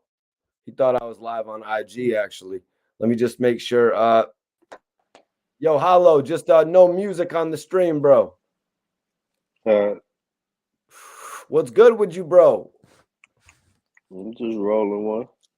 Hell yeah, I got one rolling too. Got a little bit of this on deck tonight. But I thought you was doing I thought there was gonna be a few people in here. Nah, man. We got the chat in. You could see the chat if you pop over on the thing. If you there's should be a link so you can see the chat and shit. Okay, let me see. Yeah, so what you talk about? Tonight we're talking about Young Thug's lawyers filing for an emergency bond hearing, which I'd never even really heard about an emergency bond hearing before. I mean, it's not. It's like it's a bond hearing. It's not an emergency bond hearing. It's just another bond hearing. You get every 9 days, and then you get another 30 days. You get to appeal it again 2 more times. So he gonna appeal it 2 more times. See if he get a bond. If he can't get a bond, he gonna have to sit. It's him, little Duke in there, Yak Gotti in there. So it's a hella members in there, and then the homie died. The artist RP Lil Key passed away. Rest in That's peace. sad and fucked up, man. So he going through it in there, dealing with death inside there is different. And then you have isolation. He don't get to go in population. So you 23-1 mainly, 23 hours a day. Sometimes you gotta do a 24 if they don't want to let you out. Yeah, Young Thug's lawyer is saying the condition of the jail that he's in is dungeon-like. They're saying that Jeffrey, aka Young Thug, is in solitary confinement with only a bed and a Well, toilet. he's saying that to get him out. He's saying that to get him out and get him the bail. It's like any solitary or PC, like you're gonna be 23-1, so you're gonna be dolo more than likely, and sitting in a fucking cell by yourself with no entertainment, and you're gonna be just you and your thoughts, and you might get some books or come out for a call. I don't know how it work in there, but you definitely doing at least 22 and 2. What do you make Mm, of that term, though, that his lawyers use in Hollow? Dungeon-like conditions. yeah, that's what jail is like. You know, it is dungeon-like conditions. Certain jails, it's a window that's so foggy you can't see out that bitch to see the sun. To see, you feel me? If it's raining, like the window so foggy in the cell, like so fucked up or so small, you can't see out that bitch. So yeah, that's how it be in there. So he trying to get him bail, which is the right thing for his lawyer to be doing. You know, Yeah, his lawyer also said that the rapper has been living in total isolation as if he is a forgotten person alone in the world. I shout out kind my of made a painter. big deal. Shout out my painter. Yeah, man, that shit look dope. No, I mean I'm saying this is just regular jail like shit is what I'm saying. Like this is the same shit I just told you. You ain't gonna get to mingle with other people or get human contact because he automatically a celebrity. He go on the PC, then he gotta file a motion if he do want to get out of the PC. And they might do quarantine. I don't know how it is. Like jails in Philly, I did 6 months out there. They quarantine you for about 10 days, I think, or like 7 days. So you in a cell 22 hours, and 2 hours you get to go in the fucking day room with, you know what I mean? Barely shit in it to use the phones and shit like that. So it might be like that for him.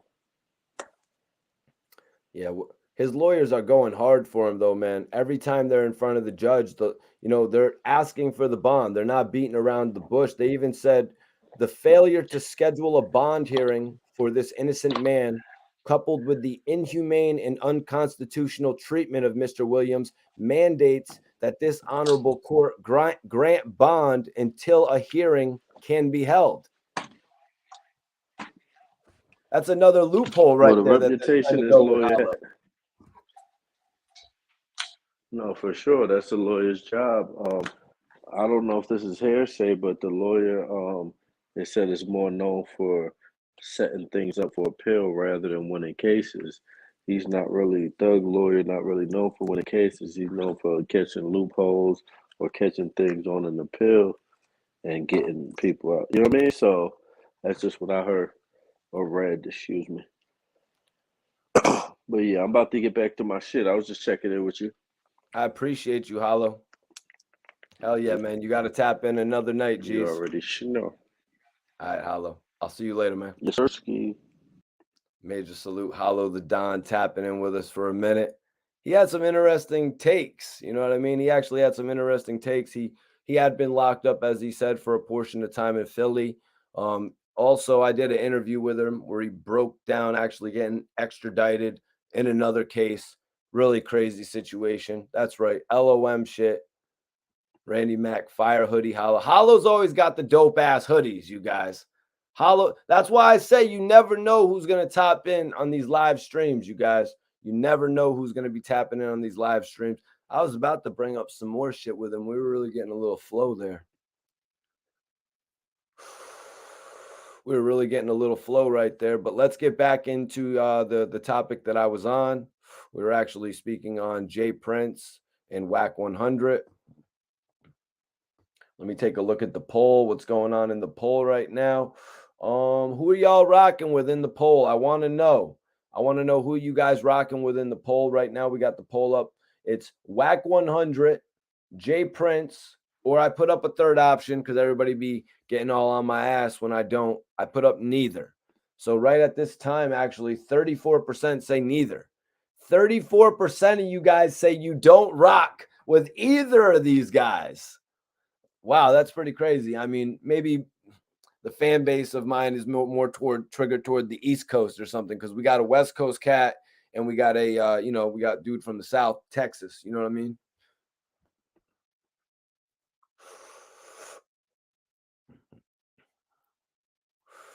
Everybody share this video. Let's go.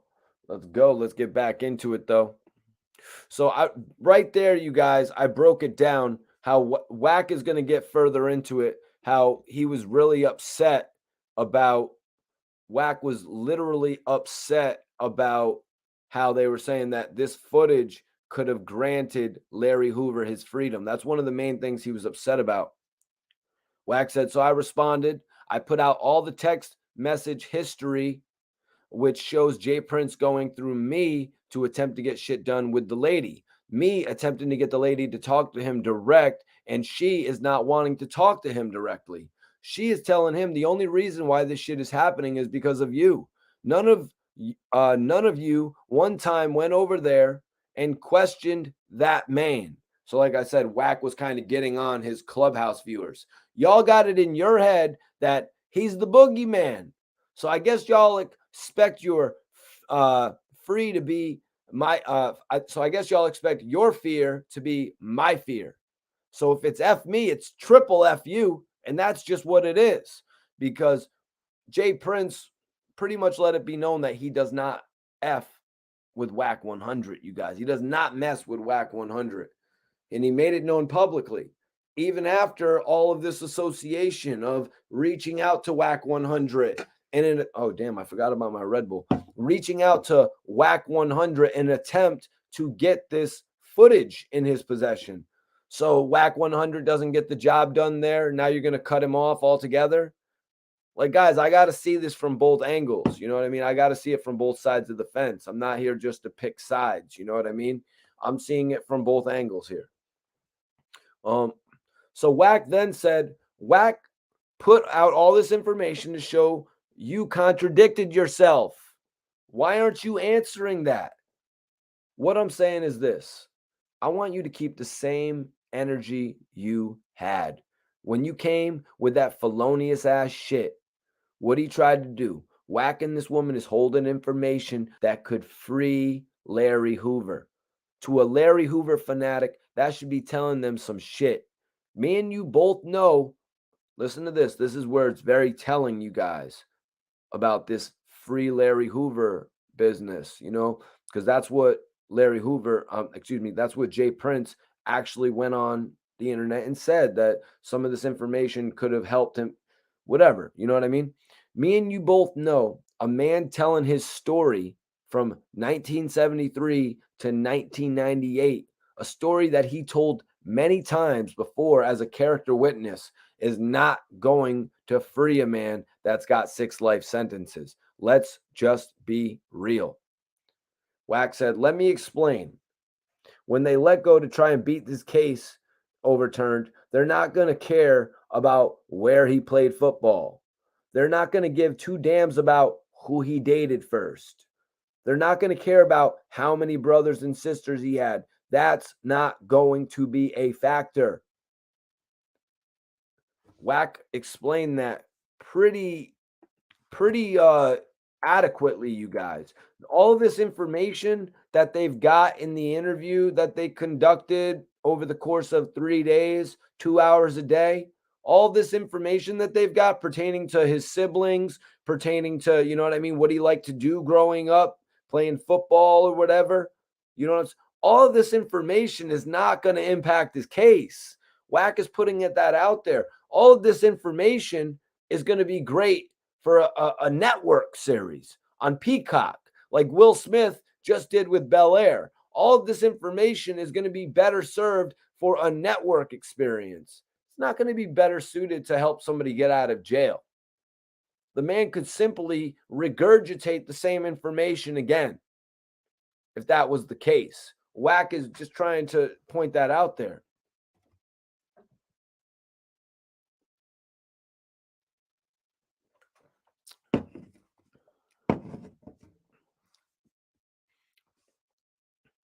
Yup, Kanye didn't help.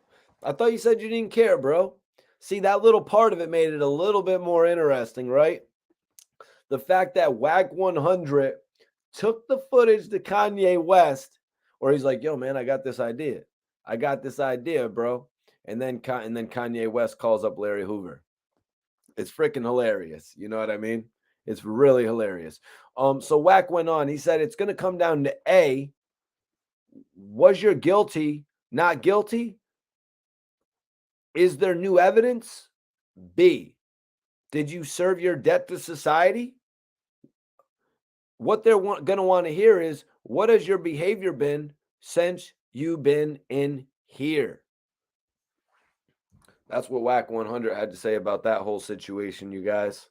Wack 100 broke that down pretty adequately, in my opinion, you guys. He pretty much let the world know. That he is not holding any information that would potentially free Larry Hoover. If Wack 100 was holding that information, I'm sure that it would already be syndicated now on a major network.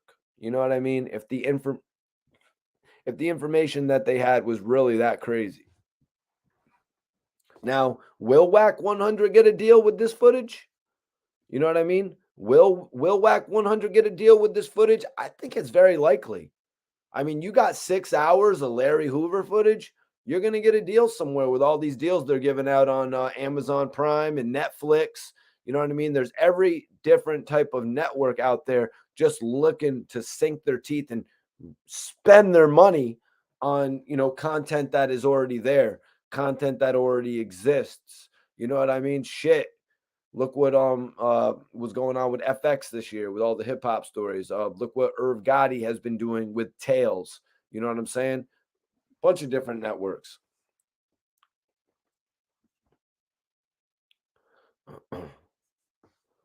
Appreciate everybody tapping in on this live video. Make sure you share this video. Let them know Mikey T brings in the best guests on hip hop. Period. You know what I mean? Probably besides, you know what I mean? Obviously, Academics has a lot for Off the Record. You know what I'm saying? His show and all that. But it is what it is, man. You never know what's going to happen on this show. You never know who's going to pop in on this show. I don't know about that. Budgets are opening. Budgets are back open. Budgets are back open, Janelle. Budgets are back open right now. The movie business, everybody's trying to get kicking again. Everybody's trying to get kicking again with these situations. I know it looks like Netflix has stalled out on Bright 2. I understand that we're not going to get Will Smith's Bright 2 movie, but that's not saying a lot. You know what I mean? Bright 1 really wasn't all that great. I hope I'm not destroying it for anybody out there. You know what I mean? Who's like, Mike, Bright 1 was awesome. Bright 1 was really good. Was it deserving of a sequel? I don't think so. Well, dude, I don't think you're hip hop either, man. I don't think you're hip hop either, bro. Dude come in with says you're not hip hop. Okay, bro. Rock Dunn says trying to get rich off of his story. What Jay offered wasn't enough. Bro. Kit G says Jay Prince is telling the truth. Wack is trying to capitalize off this. Yeah, well, you know what I mean? Wack pointed it out there that Jay Prince made an offer. Wack didn't really like that offer, I don't think. Well, more importantly, Wack said the owner of the content didn't like that offer. She saw more potential. Who wouldn't see more potential? Come on. That's just not worth it. $20,000 for somebody to buy your whole proof of concept right there. They can take all of those hours of footage and break down full episodes of content within 5 minutes of a segment. Do you know how many episodes they can get out of 5 or 6 hours worth of content?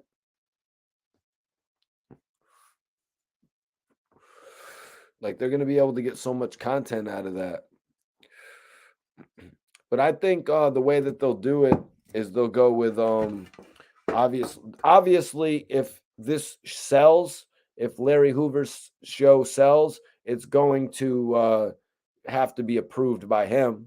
You know what I mean? And they're probably going to use him as the narrator of the show. And then they're going to get actors to play him as it's going. So that's why I don't understand why there's all this beef, all this, I don't like you. I don't mess with that guy. You know what I mean? If the shit would have been left behind closed doors, I think Wack would have left it behind closed doors, to be honest with you guys.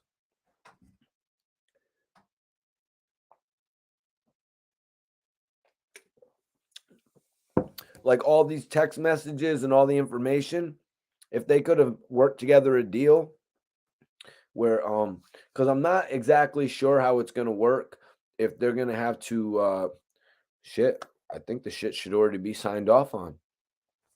If she went into the jail to interview this man, all of this shit should already be signed off on, to be honest with you. And they should be ready to, put it on a broadcast somewhere else. What do y'all think? Y'all rock. Put a thumbs up in the chat if you rock with Duce. If you rock with Hennessy over Duce, just write Hennessy in the chat. But if you rock with Duce, put a thumb up. So if you rock with Henny, just write Henny. That's what I want y'all to do. Let me get something else twisted up. Let me put some more of this runts in the air. Is Young Thug coming home? Is Young Thug? I got people commenting me on Instagram saying, "Yo, Mikey, Young Thug is." They're saying Young Thug is coming home on Thursday. I'm not too sure about that, Janelle. What up? What up? What up, East Coast? Guys, I think we all should remain hopeful. You know what I mean? Like we have done with Max B. Like we have done with Casanova. You know what I'm saying? What can we say? Casanova right now is facing a 5-year minimum. You know what I mean? So we got to remain hopeful. We got to remain hopeful. The fact that that's on the table says a lot. The fact that that's on the table. So we all got to remain hopeful in all these artist situations. Look what we did for Max B. They tried to tell us Max B was going to get 75 years in jail. Max B is coming home within the next few years, you guys. Max B is coming home to a music career. So it ain't no game. You know what I mean? We all pretty much. I know I did an interview with Max B in 2011 and 2013, and I've been remaining hopeful this whole time, you guys. That's right. Free Max B. Free Max B.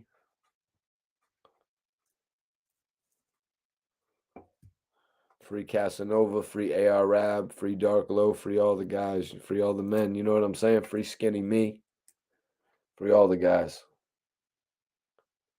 Yeah, hell yeah. Thug is huge in ATL, man. Thug is huge in ATL. You know, his case is quite the predicament. You know what I mean? I just, like I was saying a little bit earlier, he has had a felony case open.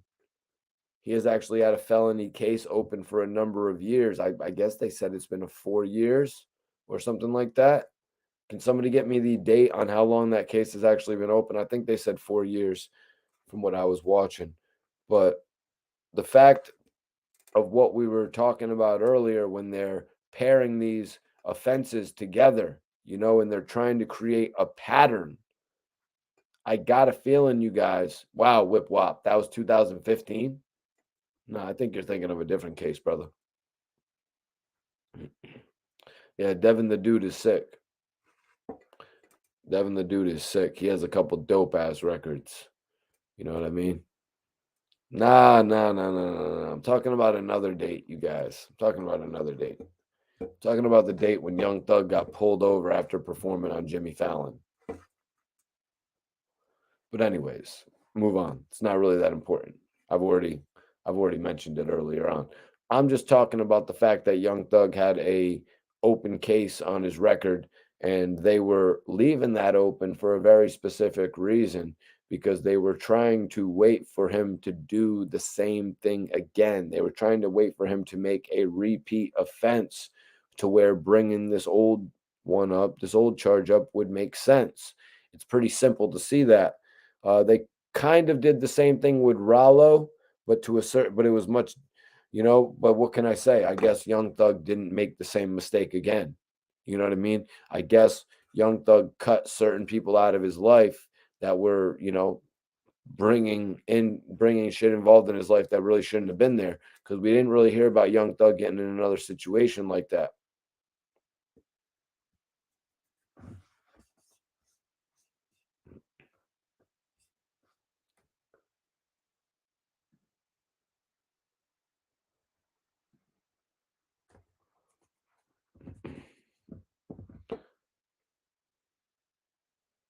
Mhm. Yeah, free Rollo. Rollo's going through a situation, They had got hemmed up in December of 2017, but Rollo wasn't there at the time when they all got caught in the Sprinter, after, getting out of the private jet, when they had unloaded, so much, and I'm talking about so much chronic, like over 500 P's of chronic, and they unloaded it in the Sprinter van, you guys. And then the next time, in April of 2018, so this is literally like 4 to 5 months later, they go and they get Rollo now. You know what I'm saying? That is a similar situation of what they were trying to do with Young Thug, it seems. Like they were trying to wait to catch him in the act the second time. I might be a little off on that, because these cases, you guys, they keep them under wraps. You know what I mean? They keep them under wraps. I mean, look at everything that's been going on with Benzino lately. A lot of those videos are just getting released.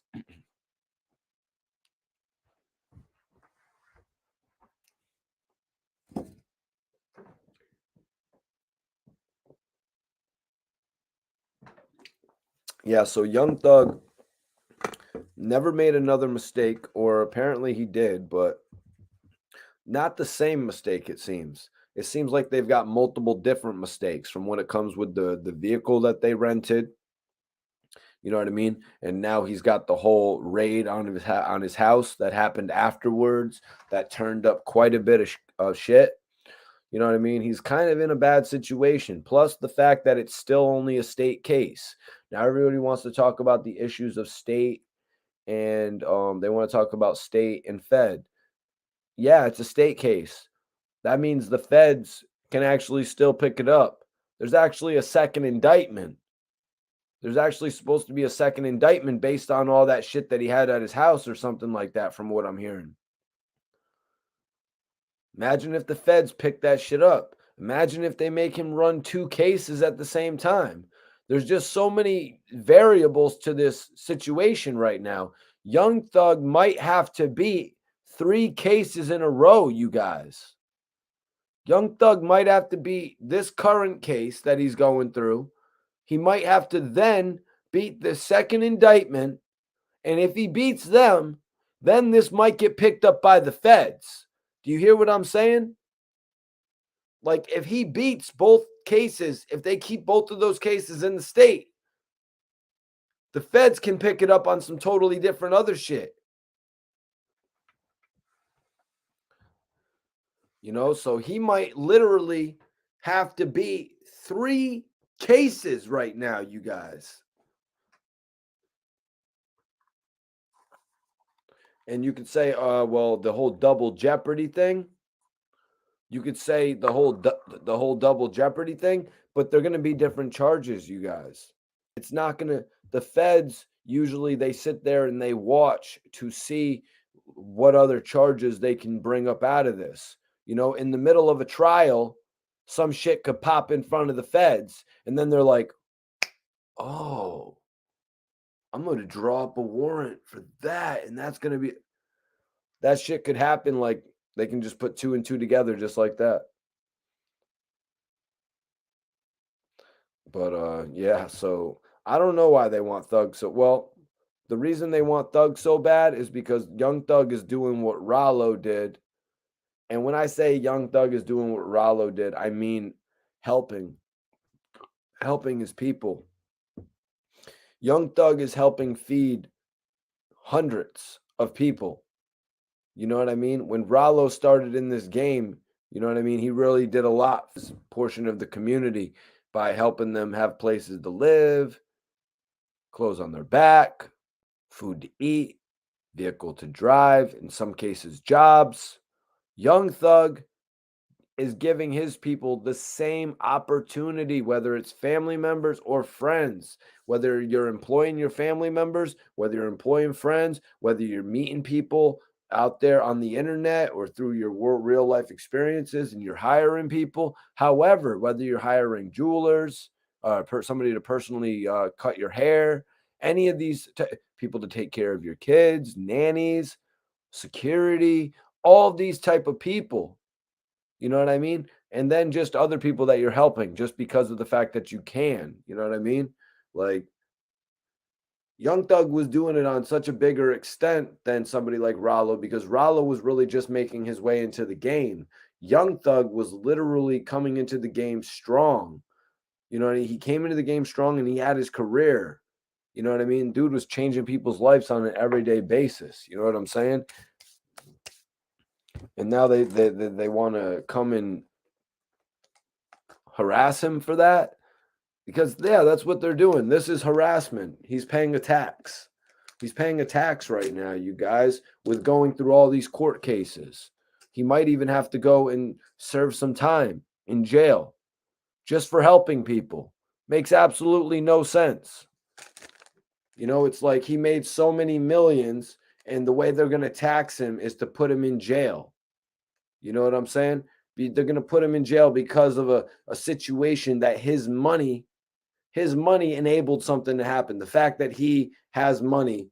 If Young Thug never had that money, if Young Thug never became anything, if Young Thug's career burnt out or he never even found any fame, that wouldn't have happened.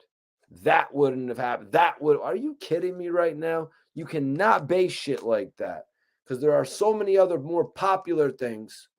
There are so many other more positive things that Young Thug has done to put smiles on people's faces. And I'm talking about mass amount. I'm not talking about your brother has a child and you're making your brother's kid smile. I'm talking about a random person, kid, child that went to the same school as him, that he's doing something for that school. Somebody that is totally totally irrelevant to him. Not irrelevant, but totally out of, that he doesn't even know. Because somebody from his community is not irrelevant to him because he wants to help those people. You know what I mean? They're random to him. That's what it is. The word is, it's random. When he's willing to help that many random people.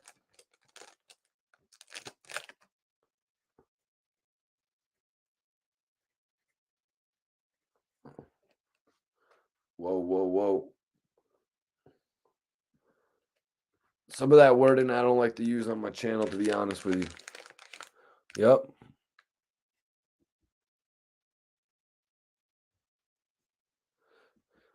Luke is saying it's too much charges on Thug's head for them to give him a bond. Sad to say.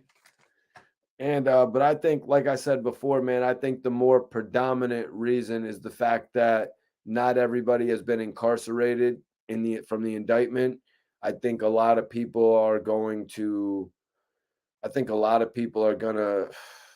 look at Thug like he could be the one to, if anybody is not arrested at this point, Young Thug they would think he would help them continue to evade the arrest. That's why they don't want anybody out there who's going to be in position to do that. Now, if Thug did that, that would be a whole nother charge. That would be a whole nother well, I mean, shit. Witness tampering got Dark Low 7 years in jail. If I think it would be something along those lines, right? Would it be if he helped somebody evade the police? Would it be a witness tampering charge to a certain extent, just like what Dark Low had faced?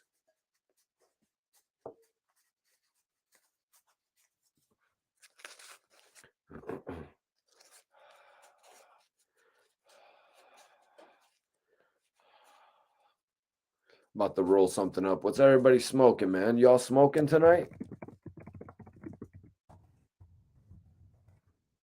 Want to know what everybody's smoking, man? Am I smoking alone? Is that what we're doing tonight?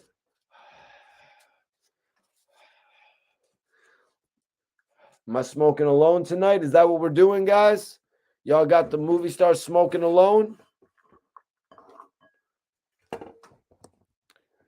I know we're all going to say a prayer for Young Thug. Gunna. Hell, we even heard Hollow mention some of the other guys. Yak Gotti, Duke. Hollow knows his shit. Yeah, when I did my last interview with Hollow, we were talking music a little bit. Max B, AR Rab. Yeah, we got some actual similar interests when it comes to music.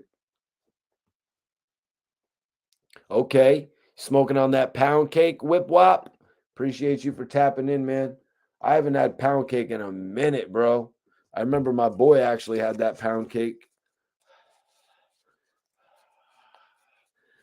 My boy actually had that pound cake. It's got a little purple tint to it, bro. Garlic juice. East Coast Connect said he's smoking on that garlic juice.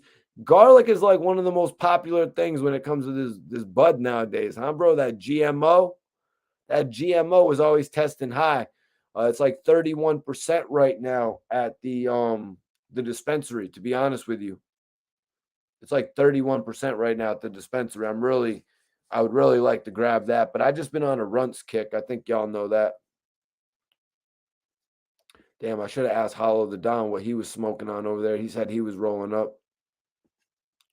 Okay, let me see. Northern Lights, Sour, and Runts. Damn, Nightman, you're twisting up 3.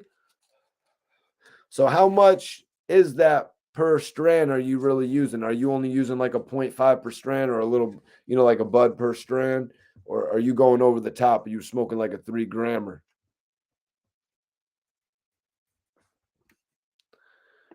Kristen, you're smoking on something called Beautiful House? Hazel cream. Hazel cream. That sounds like I was smoking a quench hazel cream. I was smoking on some Irish Cannonball, which had like a caramel taste to it. It was pretty awesome. I won't lie. But some bud you really only want to smoke like one time because if you get it twice, the taste ain't going to be there anymore. And the second time I got that Irish Cannonball, has anybody smoked that Irish Cannonball yet? It was like 23%. but it really wasn't hitting for me. You know, like this Runts has that amazing taste. I guess you call it a signature taste, really. But yeah, let me know in the chat what you're smoking. East Coast says, I love 30 and over THC. We're taking a little break right now. I'm rolling up, you guys. My bad. If you're just tuning into the video, let us know what you're blazing on. This is really what I do at the beginning of all my videos. I always be asking the chat, what are y'all smoking on? What's everybody blazing? What city are you from? What city's tapping in? We had a lot of different cities tapping in tonight. We got Detroit. We got New Orleans in the building. You know what I'm saying? We had a whole bunch of different cities tapping in tonight. So if you haven't done that, be sure to let me know what city you're tapping in from tonight. I'm rolling up this Runts right now. Trying to make sure I don't spill it. You heard?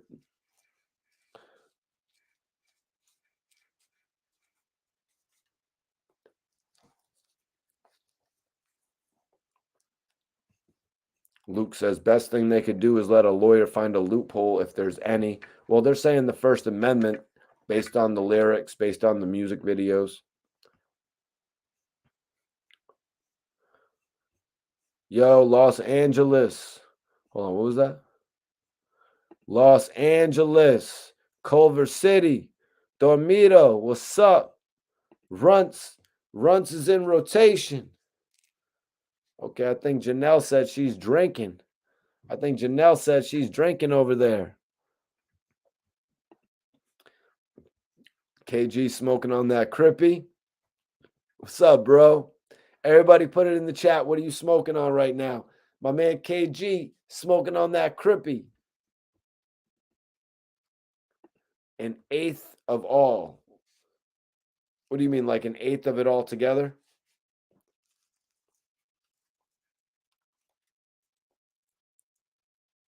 I know you ain't smoking 3/8 in one.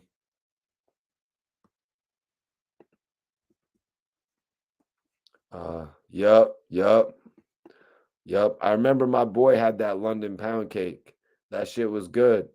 Man. I had like 3 or 4 O's of that shit, man, because I went back a few times. Wasn't disappointed with it, but I'm definitely good with it now. You know what I mean? Kit G smoking on that granddaddy. Okay. Dormido says he's smoking on that OG Kush. I wouldn't expect any less being that you're out there in Cali, bro. Everybody subscribe to this channel if you're not subscribed, man. I'm the most interactive YouTube channel. If you tap in, you're more than likely going to get a reaction from me. Unless you're asking like lame ass questions. But nobody usually does that. Nobody ever really does that, man.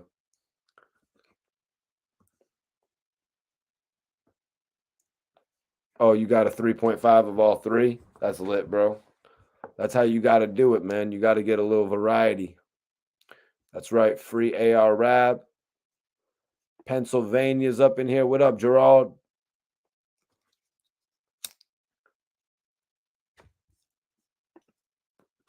OKC is in here. Okay, OKC's in the building.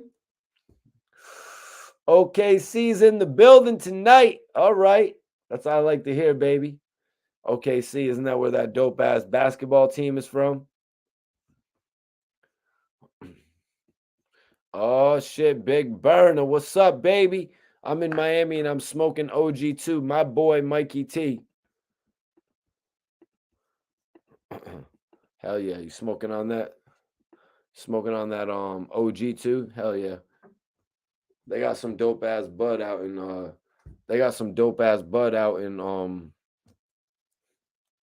Miami. I used to live there and shit. I used to live in Miami. Yo. Yeah, man. Appreciate you, bro. I used to actually live in Hollywood for a number of years. Austin, Texas, baby. Austin, Texas. And yeah, we were speaking about Texas a little bit earlier with Jay Prince. Jay Prince, Wack 100. You know, in the clubhouse, they were asking Wack, like, how do you feel about burning those bridges? Like, you're legitimately burning a bridge, Wack. You're burning a bridge when you are dissing Jay Prince. What bridge? How about South by Southwest?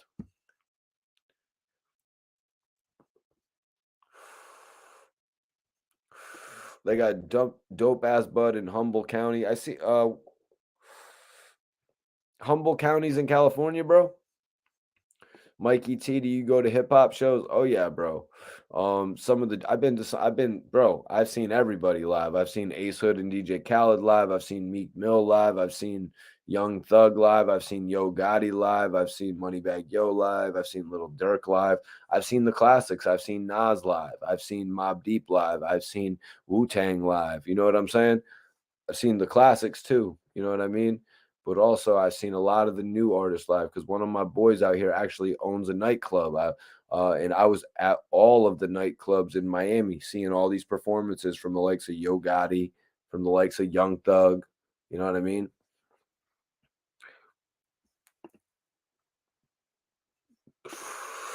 Free Thug, free Young Thug, man. Free Young Thug for sure. Free him till he's free. How was it in MIA? MIA was great, man. I was actually working at Circle House Studios, and then I bridged out and started working with Scott Storch, Storch Music Group. But then I kind of, just started doing my own thing. You know, Mikey T, the movie star. I was like, because I thought Scott Storch was going to put me on. You know what I mean? I thought he was going to give me an opportunity to be on television with him and shit like that because he got a television spot on Revolt TV. So I thought we was in the bag. You know what I mean? I was like, okay, this is it. I'm fitting to be on TV with Storch and shit like that. Wasn't the case. You know what I mean? It wasn't the case. But that's a story for another day. That's a story for another day. But yeah, I love being out in Miami. All the opportunities, working with Storch, working with a BB Lewis, all my guys out there in Miami. It's actually where I met a lot of friends too, like Clark. I met a lot of friends like my bro, it's Matic. Yeah, I guess Berserk, Lunch Money Lewis. I met a lot of friends out there that I still have to this day, man. I really keep in contact with all the connections that I make and shit like that. You know, Lunch Money actually blew up like crazy. He's got that song called Bills. That's actually where I met Hollow the Don out there in Miami before his battle and before his battle with Joe Budden, actually. You know what I mean? Before his battle with Joe Budden and shit.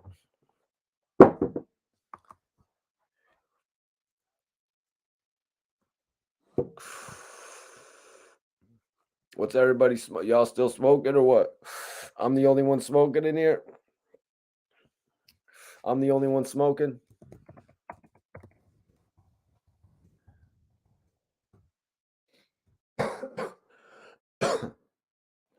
Dope ass live video tonight.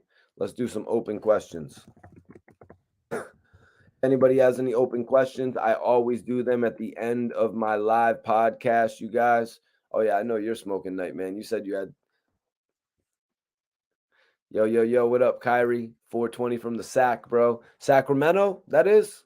Yo, if anybody, I always do this at the end of my podcasts, my live podcast. You guys, I don't have an official podcast at this point. I really just consider these live podcasts that I do because we usually go for about 2.5 to 3 hours on these joints and shit. So if you ever need something to do on a nightly basis and you want to come talk hip hop, make sure you come and holler at Mikey T, the movie star. You guys, I'm always gonna be here, going live, talking with y'all. We always talk about the hottest topics going on in hip hop at the moment. And, with what we do, there's pretty much news going through a stream every single hour of the day. That's why major magazines, you know what I mean? Major magazines actually started becoming to a certain degree like less relevant. You know what I mean? Even movie magazines to this point, like I was just talking about this with my brother. Like even movie magazines are actually, at this point kind of obsolete because of the way that the news comes out. A lot of people say, "Hey, Mikey T, what movie have you been in?" They're like, "Mikey T, have you ever been in a movie?" So everybody who's been asking that question, I want to show you guys the movie that I'm in. It's called Slapface. the horror movie.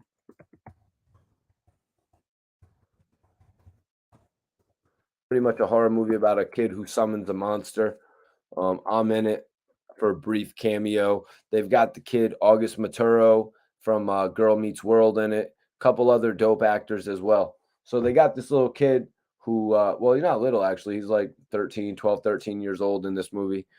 Y'all got to check it out, man. If you guys want to see me in a movie, I'm going to pin it up.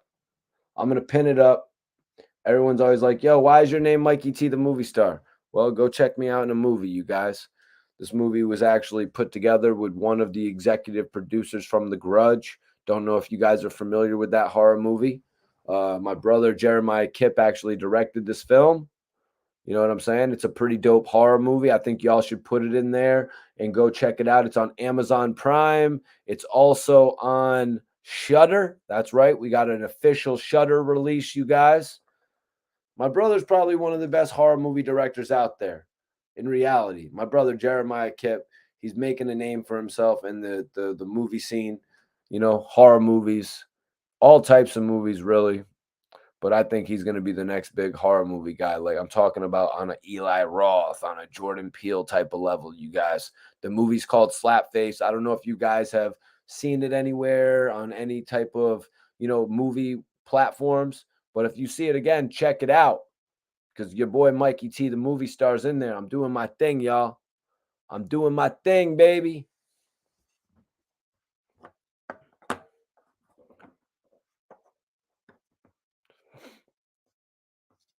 Nah, I didn't see that Nightman.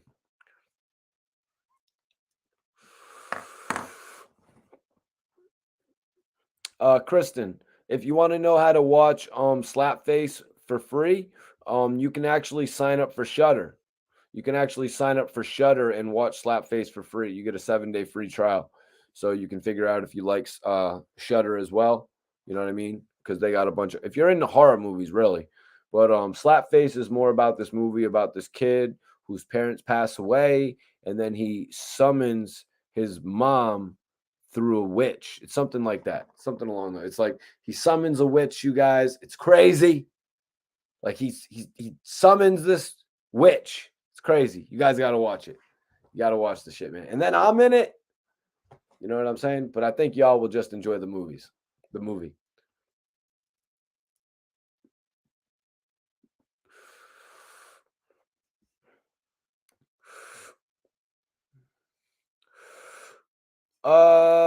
Everybody send in your open questions. Kyrie says, how would a death row Eminem sound if Dre never left? Let me think, man. So you're asking me to go back in history right now. You're asking me to go back in history and say that Dr. Dre never left death row. Now, we can do that because Eminem actually came into existence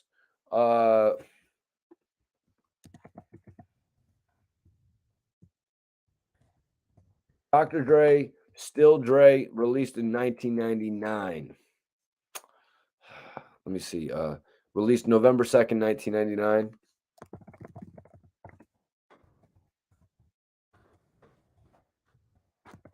It's going to be a lot easier to go back. Okay. All right. Perfect. This is going to make it a lot easier. Dr. Dre, Still Dre was released in November of 1999, you guys. Eminem's Hi, My Name Is was released in January of 1999. So there was quite a bit of distance. So in going back in time, we do not have to assume that Dr. Dre's Chronic 2001 still came out on death row. We don't even have to imagine none of that if we're answering this question. Now, the question is, how would a death row Eminem sound if Dre never left? So, how would I'm trying to figure this out here, man. I guess the easy answer to say is that Eminem would have never been signed to death row if that was the case. I don't think Dr. Dre, actually, you can't necessarily say that because Dr. Dre brought Snoop Dogg in, even though he didn't really he didn't give a damn what Suge Knight thought. You know what I mean? He didn't really care what Suge thought. The fact that him and Snoop ended up meshing together at the end, it just made everything perfect. But he didn't necessarily go in there worrying about how Snoop Dogg or Suge was going to feel about Snoop. So I think that same thing could be said for Eminem. Yeah. So if and then Suge Knight would have respected it so much more when Eminem went on and signed 50 Cent. You know what I mean? If Dr. Dre had then kept working with Snoop Dogg, right?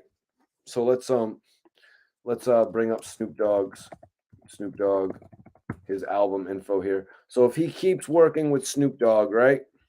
Let's see if that's going to bring him up right up to the 1999 when Eminem signs. So if he works with Snoop Dogg on the he keeps working with him on the Dogfather in 96. The Game Is to Be Sold. If he does The Game Is to Be Sold with Snoop, and then yeah, and then that could lead perfectly into Eminem's album. Eminem could then sign 50 Cent, and that would have impressed the hell out of Suge Knight. So there's your answer to that question. That's probably would have been, they would have all been under death row at that point. It would have been death row putting out G Unit, you know what I mean? Death row putting out Obi Trice. They would have pretty much Death Row would have been the parent company, and then there would have been Shady Records. Suge Knight would have given Eminem his own record label. Suge Knight, Jimmy Iovine, and Dr. Dre would have given Eminem his own record label. This is if Suge stays in the equation. This is if Suge stays in the equation with all these guys. You know what I mean? Eminem drops his album, which I think, without the passing of Tupac, is a much more serious album. We don't get the same type of comedic shit, probably. I could probably say that. That lighthearted comedic shit. Maybe it would be a little bit more hard because Eminem would be around somebody like Tupac, and he probably, you know, that would have been Death Row East for real. Yeah, considering the whole Detroit, it's hard to answer questions like that. You know what I mean? You really literally got to rewrite history. Like, would Exhibit would have ended up signing to Death Row as well? You know what I mean? That would have been sweet. You know what I mean? There's so many other factors that would have actually been dope. You know what I mean? So many other factors that would have been dope. Would we have got Eminem and Corrupt? You know what I mean? Would we have gotten an Eminem and Corrupt song? You know what I'm saying? We would have moved on and got Eminem and Crooked Eye a lot earlier. You know, a lot of different perspectives would be rewritten if Suge Knight never fell out with anybody. If Suge Knight didn't let everything blow up in his face and lose Dre and then lose Pac and Snoop. You know what I'm saying? Or Snoop and Pac, whatever the fallout layout was of it. You know what I mean? Whip Wop says Big would have signed 50 Cent. Yeah, you got to put it in perspective like that as well, because Big was going to apparently sign Jada and all them, right? And Big was apparently going to sign Cameron and all them. You know what I mean? Big was going to have a major foundation right there. So yeah, I could have seen Big signing 50 Cent, but also Eminem could have still signed him. Like I said, I think the way I laid it out would have been better than that Whip Wop. I think if Eminem would have signed him to Death Row, that would have probably been crazy. Let me see what's going on in the poll here, you guys. So we got, who are you rocking with? If you haven't voted in the poll, vote right now, y'all. Vote right now, guys. If you have not voted in the poll, who are you rocking with? Wack 100, J Prince, or neither? I put up a neither just so y'all didn't get on my ass about it. I mean, everybody's always like, Mikey T, why don't you ever give us that third option? You'd be like, why doesn't Mikey T give us that third option? Y'all be grieving on it the very next day. I be knowing. So I put up the third option for y'all, man. I got love for y'all. I got love for y'all, man. But that goes a little bit deeper than me just putting up the third option.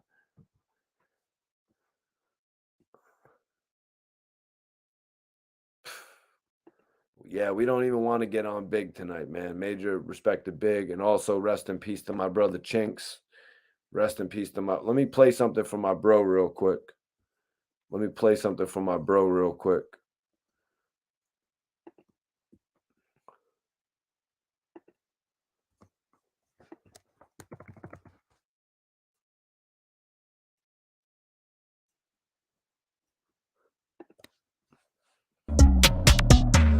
My nigga Dirk. Nah, you know, we turned the fuck up, man. 2014. Top of the year, rocking out with all real niggas. Cold Boy OTF. Yeah. Shout my nigga Money King. Y'all know you rocking, man. You know what I'm saying? Shot Town. Real niggas for life. You already know how we rocking. Shout Rondo, Nunu, French. Paranoid. Hey, you know what I'm saying? World Star, we taking over 2014, man. Just remember I said that. Real nigga shit. You know what I'm saying? We just did the Paranoid remix video. My nigga Dirk, Rose, Puff, Jada. You know what I'm saying? Turning up. My nigga Meek was in the building. Khaled. You know what I'm saying? We out here, man. Young niggas be getting it. You know what I'm saying? Fat shout out to your baby moms. Fuck with her for sure. Hey, shout out Fat Trails too, man.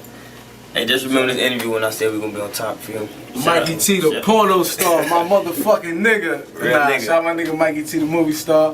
You know what I'm saying? We come from the bottom. My niggas with me in the projects. My first video, he came out shot in the projects with Salute. killers. Real crack. No, I'm just playing. Rest in peace to my bro Chinks, man. 7 years. 7 years. Salute to French. I seen French post in him today. You know, rest in peace to the bro Chinks, man. That was my guy right there. You know what I mean? Like he said, he made a point to tell me, you know, that I was one of the first, or I was the first that came out to his actual projects and shot with him alone. You know, I was like, come on, man. No, that's not true. I've seen you in other videos. But he meant actually come out there and actually shoot with him in particular. You know what I mean? Actually go out there just for him. You know what I mean? And that's the truth of the matter. That's what I did. I did go out there just for him. A lot of people forget that I would really go and travel to all of the artists' hometowns, their own parts of their city, their own streets. You know what I mean? I would do that. You know what I'm saying? Because it wasn't nothing. It wasn't nothing. You go fill up the gas tank, and you go out there and you make history. You know what I mean? You go out there and you make history, you guys. What is a little bit of bread? You know what I mean? To spend on the gas and shit. You'll never hear me complaining about that. You'll never hear me complaining about that. But don't be saying I don't put nothing into it. You know what I'm saying? Because I spend thousands of dollars on my craft. You know what I'm saying? To make this shit work. You know what I mean? To achieve the levels of success that I want to achieve. You know what I mean? Yeah, that's true, East Coast. I think Dirk and Chinks would have did a collabo album.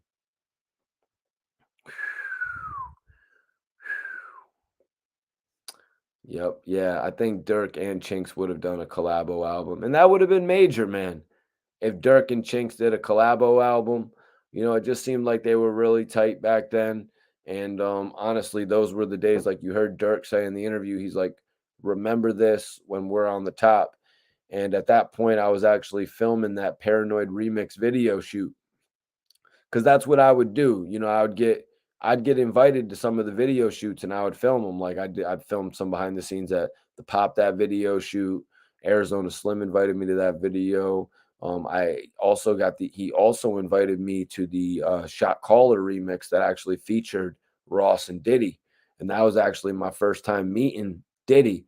I made sure I met Diddy that night, you guys. I was like, yo, I was like, nah. I was like, nah, Diddy ain't leaving this room until I shake his hand. And Diddy really thought I was about to be on some groupie shit. You know what I mean? But I wasn't. I was like, I shook his hand. I let him know who I was. You know what I'm saying? I ain't on no groupie shit when I'm around these artists, but I'd be damned if I wasn't going to meet Puff that day, man. I'd be damned if Puff, I was like, all right, so this is because Ross was there, French was there, Chinks was there, Wale was there, All these guys was there. You know what I'm saying? All these different people were there. All Matt, I don't even want to say some of the people that were there. So many different people were there, but Diddy was there, and I was like, yo, I'm not meeting Diddy today. Like, F that, man. I'm not meeting Diddy today. And I made sure I met Diddy that day, you guys. Eventually went to Diddy's crib, filmed his girl, Cassie. Diddy actually posted up a shot from my interview with Cassie on his Instagram at one point. I filmed that at Circle House. Interview never came out, though. Some BS. But I did an interview with Cassie from Bad Boy when Diddy signed all those new artists to Bad Boy. I think it was the same time, you guys correct me if I'm wrong, but Diddy had signed French, Machine Gun Kelly, Red Cafe, and I believe Cassie was a part of that roster. Was there somebody else in my miss? Oh, it was King Los. Yeah, King Los. But yeah, I'm rocking with this Douce. I said, you know what? We're rocking with the Douce now, baby.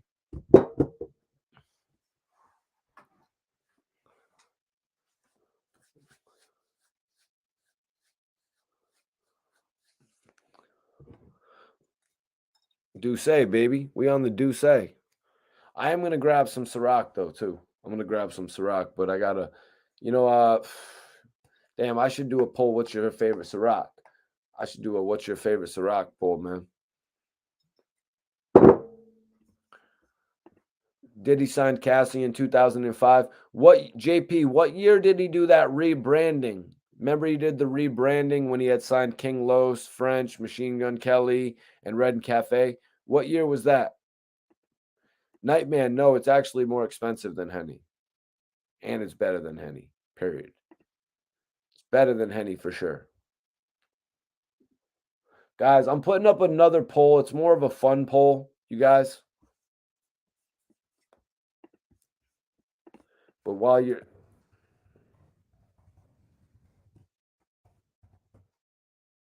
going to be what's your favorite Ciroc? I just want to know.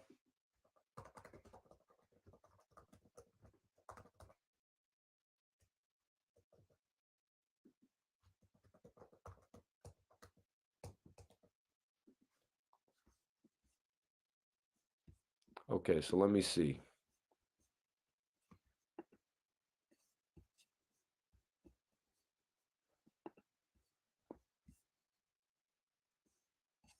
No, come on. Just get the flavors here. I'm trying to get these Ciroc flavors. Okay. So we got red berry. Red berry's good. I like red berry.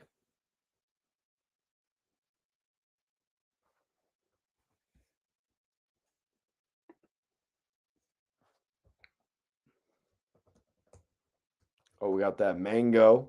Okay, we got that mango. Okay, we got that. I guess you think we should do the... Oh, you got to do coconut. We got that coconut, which I do not like. I do not like the coconut, man. And I guess we're going to go pineapple. Actually, French will be pissed if I don't do that French vanilla. We're going to go French vanilla, too. Yep, salute the French. He got his own Ciroc. What's your favorite Ciroc, you guys? Go vote in the poll. That's going to be our last poll of the night. Oh, yeah, that Cocoloso, baby.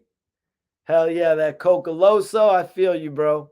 This is our last poll of the night, you guys. Oh, shit. Mango's taking the votes. JP, the Diddy rebranding from Bad Boy was... Yeah, I remember they released that Me and You record. I don't remember the year, but Me and You was a big-ass hit. And JP also says he's on that coconut Ciroc. Yup. East Coast says that's got to be like 2012. Well, when the hell did the Me and You record drop? Was that more in 2005? Really? Was that really that early? Kristen. Kristen's stumped by the new poll. But yo, we're getting a couple votes for that French vanilla. People are supporting my bro. French Montana. But yo, how is Red Berry not getting no votes? Red Berry is literally, and I'd already seen somebody say they like the coconut. Yeah, pineapple. I was going to do pineapple, but you can only do 4 selections.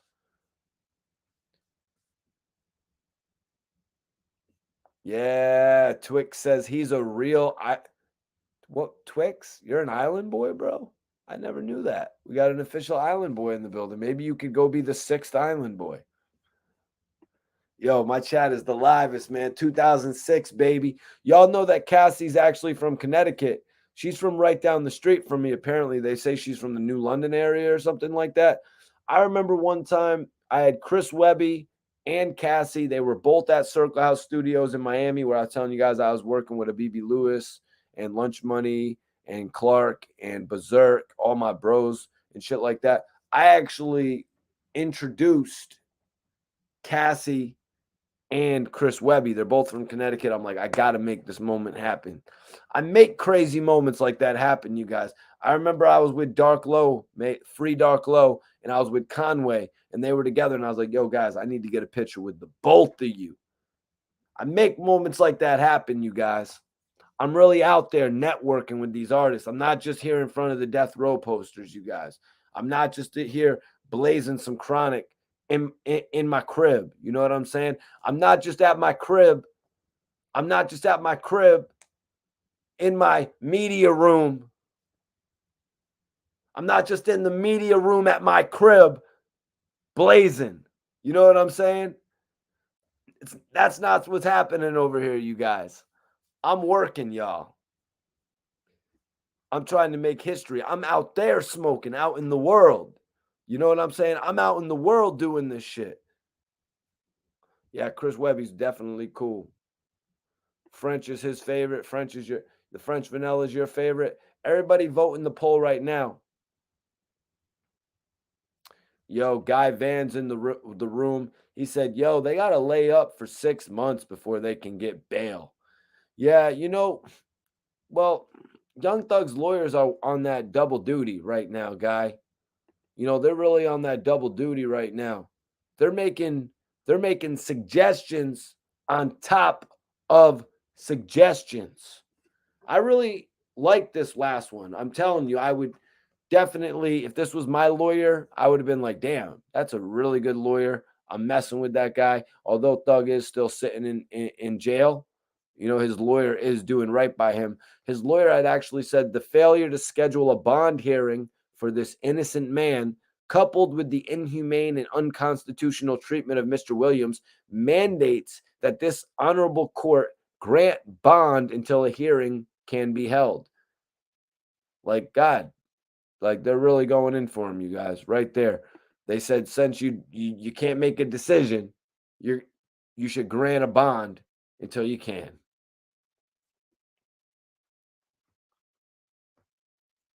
Major salute. Okay, you're an island boy, but you're out in Canada. That would actually make a pretty good song. If I'm thinking about it, you could say you're an island boy, but you're out in Canada. You're just trying to make it. You know what I mean? You could do the same vibe, make a little video, send it to the island boys. I'm sure they would even post it on their Instagram. You know what I mean? If you were saying that you were an island boy in Canada, but you were still trying to make it. I just wrote the whole scenario for you there as well, bro. Take it, run with it.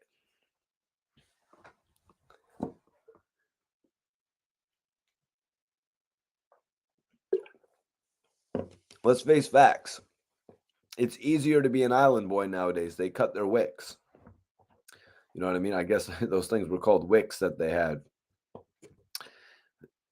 They were probably getting annoyed as hell with those things. They were probably like, it's so much to keep up with.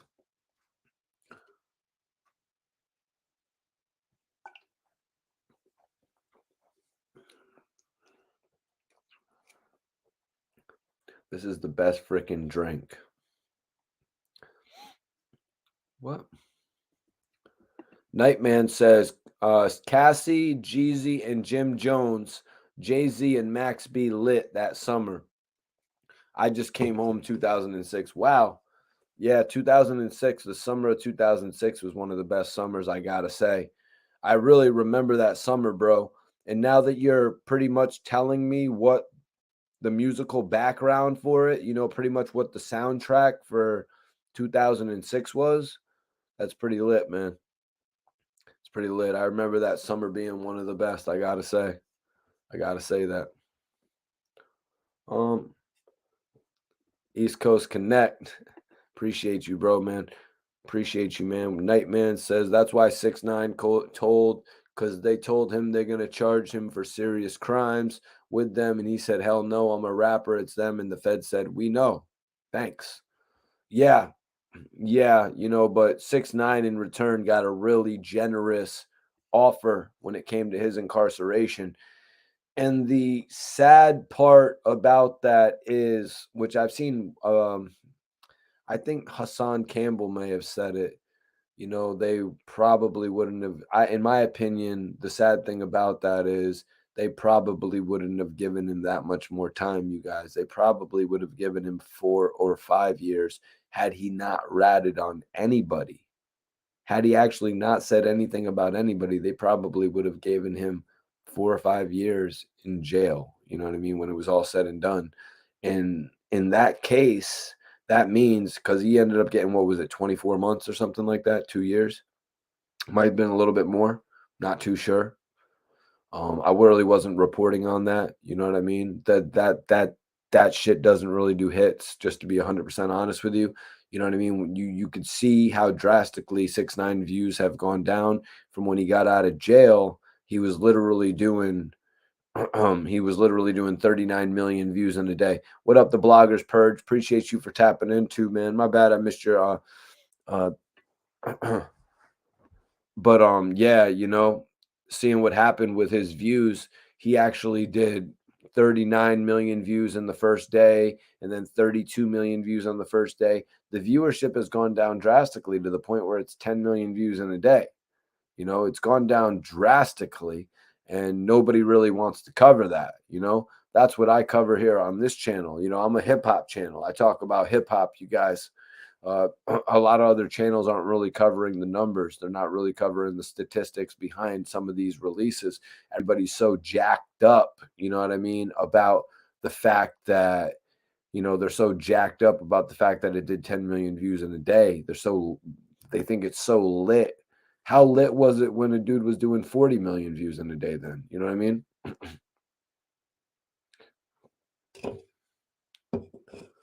That dude's going to get forever, bro. What are you talking about? That dude's done. What up, Eric? Young Thug got the bond.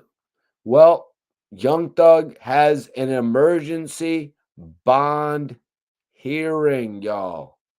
Young Thug has an emergency bond hearing. And you know what I mean? This whole situation with him getting a bond hearing, it's like, damn, he's just been before 2 judges already.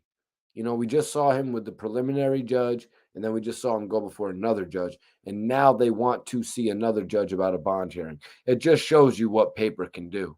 It shows you what money can do. It shows you how having good lawyers can get things fast-tracked. Now, I haven't read a date on this specifically. I was hearing Monday or something like that. Someone in the chat said. Whip Wop says, how do you feel about the Freddie Gibbs situation in Buffalo? Yeah, that's a crazy situation, bro. I'm actually planning on touching on that in my next vlog. I got a bunch of notes to speak on that. So I'm planning on touching on that tomorrow. So everybody needs to make sure that they tune in, because there's a lot of details that have been released. You know what I mean? First, it was a tweet. Then the tweet turned into a video that actually was released from the restaurant. I guess it was a restaurant they were at. We're going to talk about all that tomorrow. Make sure you don't miss out on any of these conversations, you guys. Make sure you don't miss out on any of these conversations. Felicio in the building. That's all we jammed those summers. 05, 06. Jay and Beans, Dear Summer. Take a look at me now.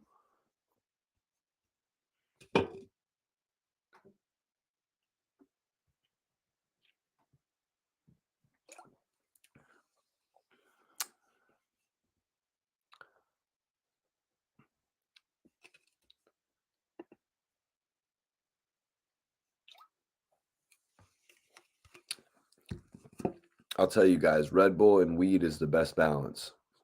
It is the absolute best balance. Ballin'. Yeah, that summer was lit, man. I ain't gonna lie. That summer was lit. That summer was lit. When did Max B release Why You Do That in comparison to Ballin'?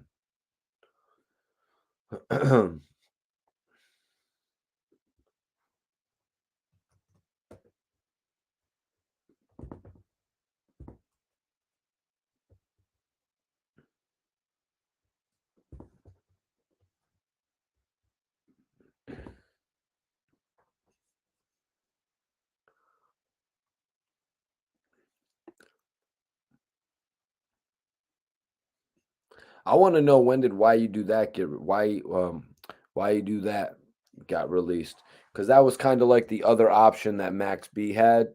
You know what I'm saying? That was the other option that Max B had to actually release back then.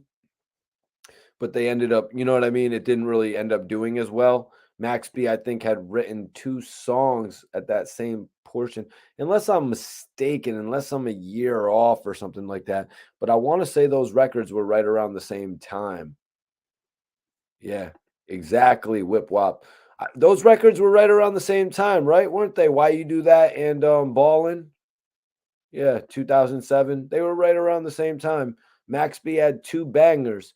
JP, why do you think why do you, excuse me, why do you, JP, Whip Wop, Nightman, guys, everybody in the chat, why do you think that Jim Jones didn't want to take Why You Do That as well and use it as his second single? Or I think I think what would have been better is if Jim Jones used it for the single of his next album. You know, the next album that really didn't do all that well when he moved over to Sony, and he got that some Atlantic A&R position. You know, he really had gotten put in position to bring over Stack Bundles. He had really got in position to bring Max B into these real label situations, and he dropped the ball. You know what I mean? Bro, Jimmy, you got signed for that executive deal. I love Jim Jones too, man. Me and Jim have smoked mad weed together. You know, we've actually been in club VIPs together. I just wasn't around him when he was in the position. You know what I mean? But I mean, shit, even Cameron has said this shit. You know, like Jim could have made a bunch of money off of just promoting Stack Bundles and Max B. You know what I'm saying? And then they could have brought even Sen City into the loop with Freaky Zeke, since Freaky was always finding dope artists, it seems. You know what I'm saying? But Nightman, that's not what I'm saying, bro. What I'm saying is why didn't Jim Jones use that position when he got brought in as an executive? Instead of pushing himself, why didn't he sign those 2 artists and present them to the world? He would have made millions on top of millions if he signed Max B and Stack Bundles to whatever Sony or Atlantic relationship it was. I can't remember. All I got to do is look it up real quick. Jim Jones. It's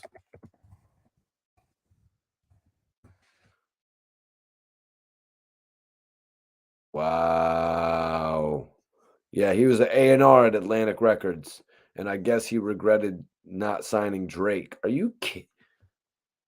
Jones, why weren't we hanging out a lot earlier? I mean, it's not like we kick it now, but at a certain point in time, I actually ran into Jim Jones a few times. You know what I mean? Whether it was at the club or going to the studio. Wow. Missing out on signing Drake, not having the opportunity to promote Max B and Stack Bundles to the world. My God. My God. I'm going to have to ask a poll about this one, man. I thought I wasn't doing another poll tonight. My God. I might have to do another poll. Let me check out this Ciroc poll. I want to check out this Ciroc poll, you guys. And if I get 50 thumbs up, if I get 50 thumbs up in the chat right now, or I will talk about the Benny situation with Fred, but I'm thinking about saving it for tomorrow, you guys. So what's your favorite Ciroc is what I asked everybody.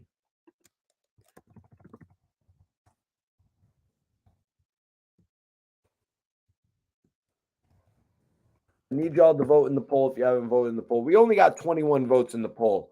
Are y'all telling me you don't drink? Are y'all just telling me you don't drink? Or are y'all just trying to not get us that Ciroc endorsement?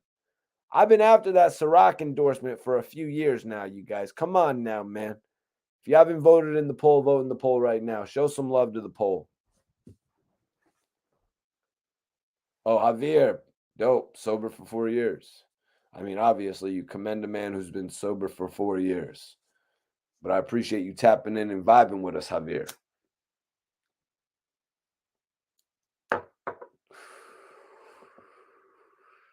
Smoking on this good.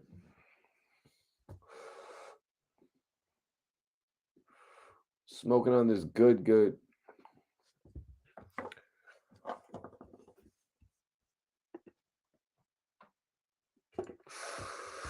Finally, my guy right here. Subscribe to the channel.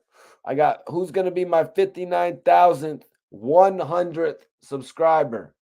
We're at 59,099. Who is going to be the 59,000th 100th subscriber? Let me know. Let me know who subscribes to the channel next. I'm going to post it up here. Dantes says he likes the red berry. Who's going to be the 59,000th 100th person to subscribe to this channel? Yo, man, don't be hating because you can't smoke this runts, bro. Sorry. Or what does Wiz say? See ya.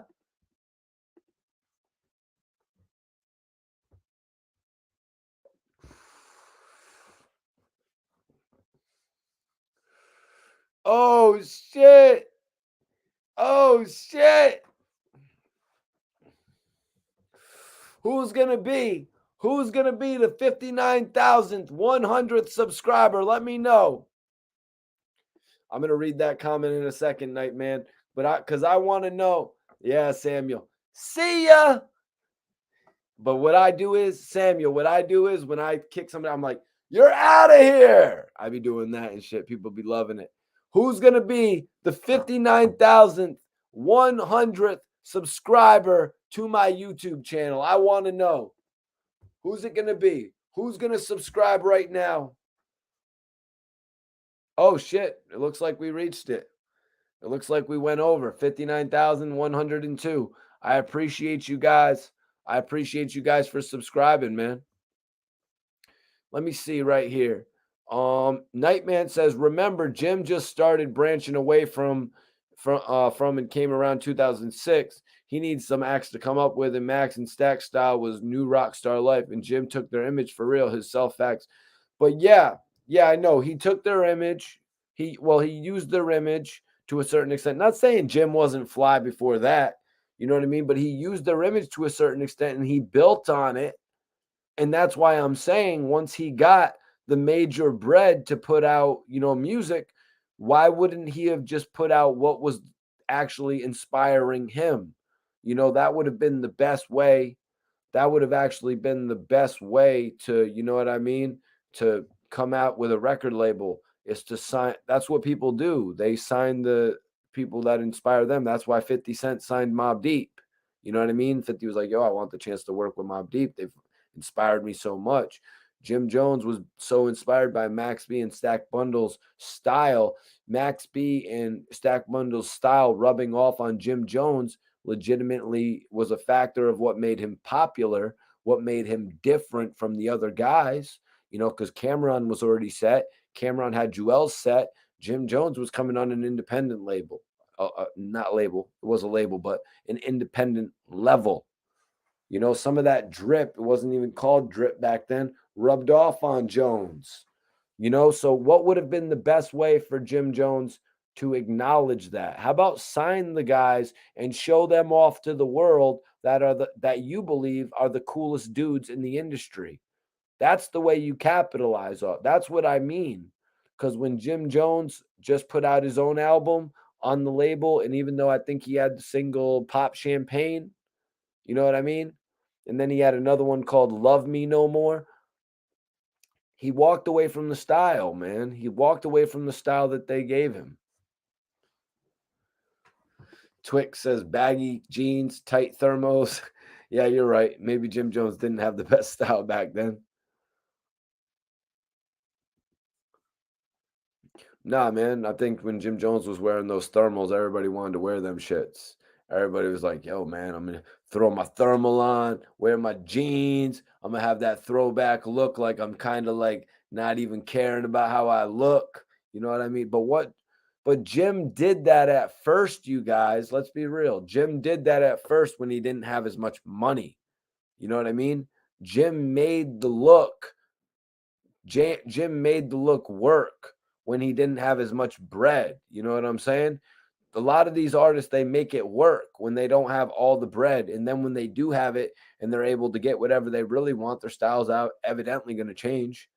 Jim Jones had to make work what he had. He made that cheap thermal look dope. You know what I'm saying? Just like any of these dudes going out and buying white tees. You know what I'm saying? Look at the dude C-Mac wearing just a blue shirt, new blue shirt every day. It probably costs like $12, $8. You know what I'm saying? But it's a nice new crispy shirt. Jim Jones coming out with the shit that makes him look acting like, kind of like he's nonchalant, kind of like he's not fazed by what anybody thinks about him. He makes that shirt look like $500,000. Now he's in a position where he can wear shit that adds up to be worth $500,000. The Ed Hardy days and shit. The Ed Hardy days and shit. Nightman says no more Peles and baggy clothes. Yep, they went through a transition, bro. They definitely went through a transition, man. All right.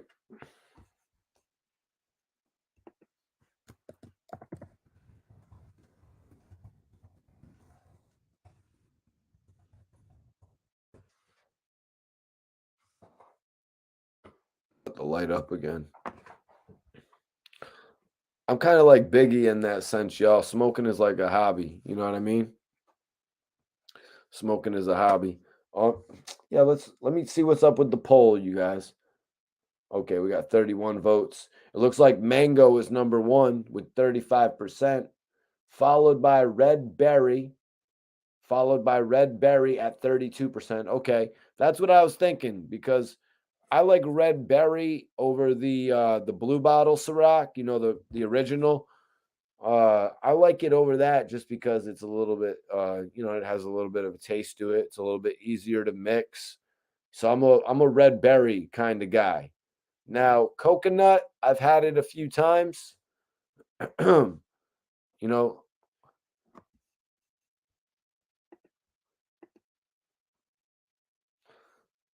I've had it a few times. Coconut. Red Bar, is that the Red Berry you're into? Eggy noodles. Appreciate you, Eggy. Damn, you got that 45% shit, bro. That's that wavy shit, bro. That's that wavy shit.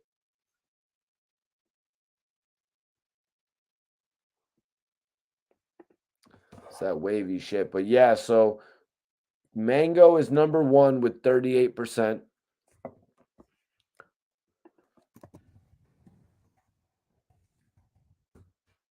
Guess y'all are really on that mango, you guys. I guess y'all are seriously on the mango. The mango is number one with 38%. Number two is Red Berry with 31%. And then coconut is in the third spot with 19%. And wow, French vanilla actually got some of the early votes, but French vanilla, it has 12% right now, you guys. So it's in fourth place. If you want to vote in the poll, the time is right now when you can affect the poll.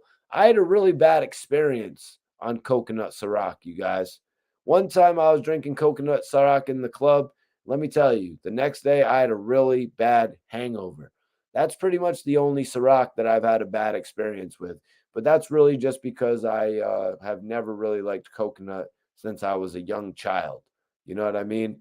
The one time I went into a store and bought a Yoo-Hoo when I was like 8, it was actually flavored with coconut. And ever since then, I never liked it.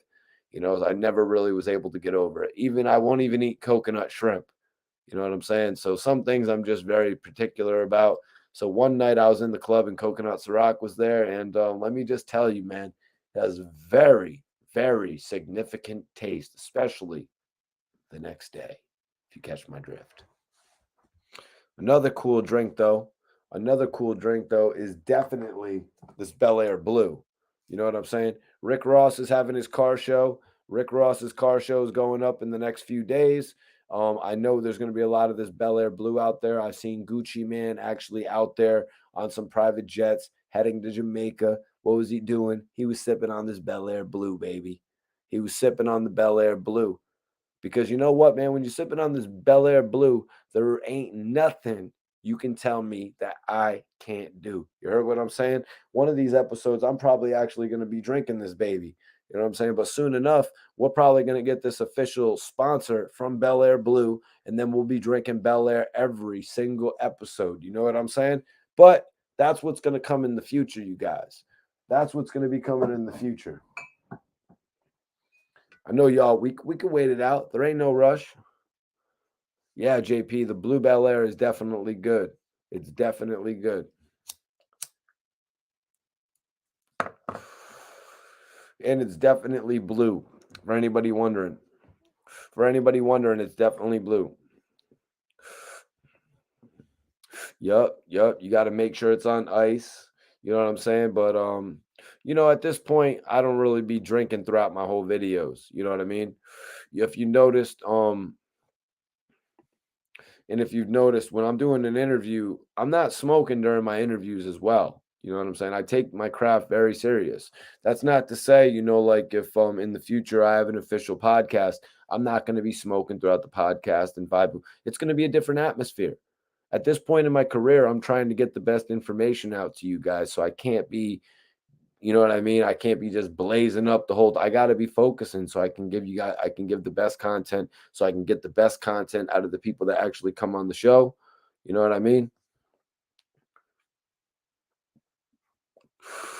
Tony says that Branson is smooth. Also, damn man, I guess I gotta ask to try that. You know what I mean? That's a cognac, or is that a whiskey, bro? Branson, isn't it Branson whiskey? Moet, Dom Perignon. Yep.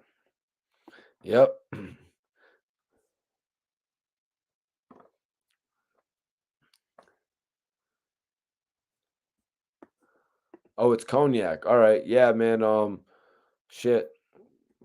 I would love to try 50's cognac. You know what I mean? I tried Effin. Effin was cool. I like the black cherry one. That was one that was actually tolerable. They had another one that I only got to try once, and I don't really remember it. It was the cucumber one, right?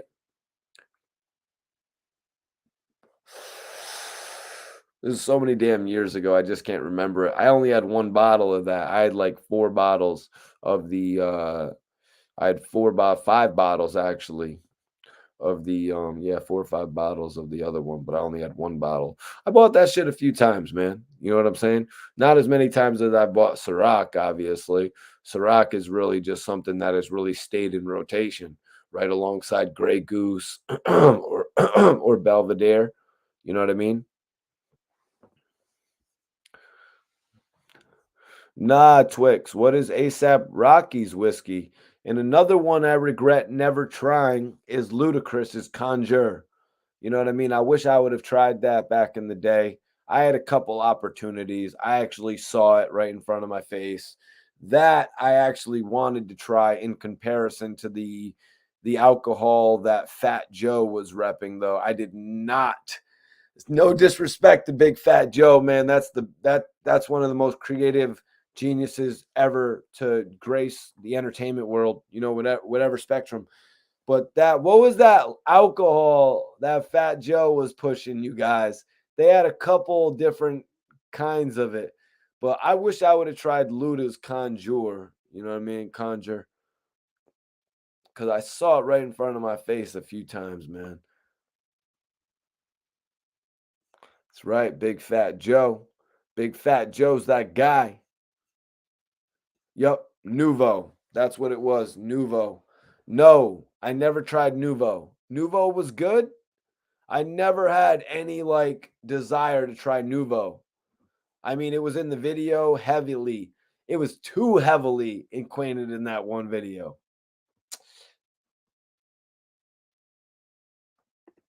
Yeah, that's another one right there. That's another one right there. I didn't really ever try. Was the purple, was the Dipset, was the what was it? Just was it called Crunk Juice? No, what was it called? No, what was it that shit called? Nuvo was real good. Really. It looked kind of thick. It looked kind of thick. You know what I mean? Just the color of it looked really thick. You know, it was like some really colorful shit. I'm like, God damn. What was that shit? Like yellow and purple. Yep, it was scissor. Yep, scissor. Yep. The crunk juice was when Little John and all them were drinking out of the big gasoline tanks and shit. That was mad odd. It was like, why are you guys drinking out of gasoline tanks, man? No, I'm not really into whiskey. That's why I was asking the homie if Branson was whiskey, because I didn't really know, because I never really looked into it, you know, because I'm not really into drinking all that much, to be honest with you. I'm not a big drinker. Like sometimes I'll drink some Hennessy, you know what I mean, or some champagne. um or you're like, someone's like, yo, it's not Branson. 50's brand of alcohol is not called Branson. Please, guys, don't make me look it up. You guys want me to look it up? I want to just get back to this L. I got to really fact check it.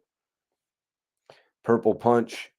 Those are drinks I had too as well. I had the Alizé, and I had the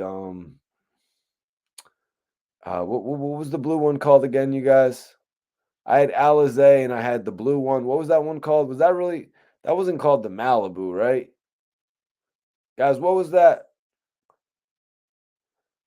Guys, what was that one called? The blue one. Because you had Alizé, the red one. And what was the blue one called? Because I had the blue one more frequently than I had the Alizé. Yeah, the Hypnotic, JP. Yeah, for some reason, why was it that we started? I guess it was just the fact that it was blue. You know what I mean? It was kind of cooler. More drinks that you drink are red, like wines and shit like that. Obviously, some guys would always whip out the bottle of Alizé because throwback lines to Big and shit like that. And plus, it was $20. And plus, it was only $20 back in the day. So some days they would whip out the bottle of Alizé and shit like that. But then, you know, you just had Alizé so many times, you'd go into the store and you're like, oh shit. You're like, oh shit. There's a blue joint in there too. First of all, we're mad young. You know what I mean? We're mad young. And then someone's telling you there's a blue one because we're drinking these joints when we're like 16 and shit like that.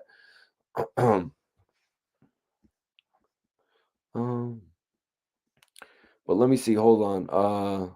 Incredible Hulk is another reason as well, Ron. Yep. Because you would mix the Hypnotic with Hennessy. So that's another reason. But those drinks, after a while, man, we were just off them shits. You know what I mean? Because we were off them shits because I didn't really, they're a little too fruity. You know what I mean? Drinks I didn't really. Belicio says, as far as liquor, I like Crown over Hennessy, particularly apple and vanilla. Oh yeah, let me think. I'm trying to think of my excursions with Crown, because I've definitely had a couple excursions with Crown. I just can't remember which one is better, original or apple or Crown apple. I can't remember which one is better, because I had one a couple times and it was great. And then I had the other one once. No. Yeah, I was at this bar with my friend and he was drinking Crown for some reason. It was either the bar, probably the Yo, dude, you're about 3 hours late to this video, man. With a name, and your name is Pusha T. You're 3 hours late to this video, bro.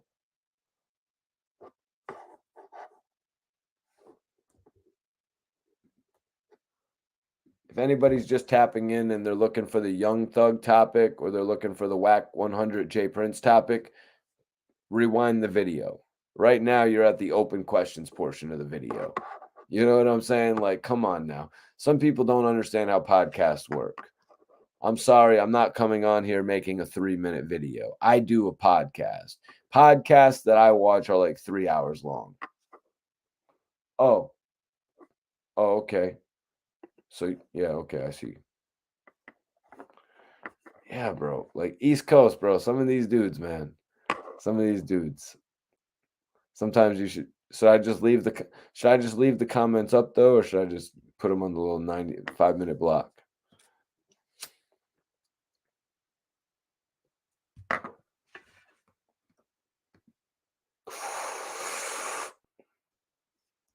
Yeah, like what's up with these guys, man?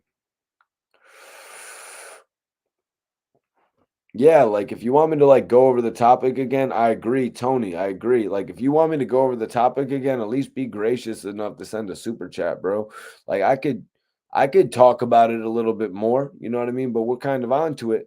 And now I've kind of I tried to give him a break, just to be honest with you guys. I tried to give him a little break and not block him at first. I just removed the comment, but then he just put up the same comment. You know what I'm saying? Yo, sorry, bro. Sometimes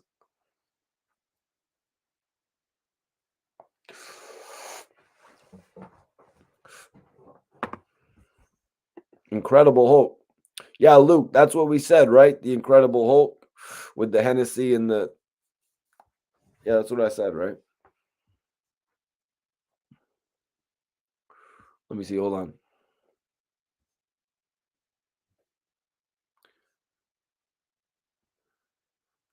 Tupac, Thug Passion.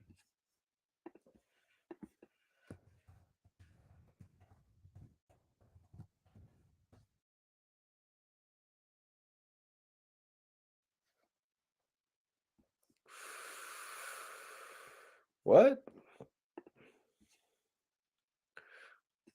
Oh yeah. One part Alizé and one part Cristal. What you mean?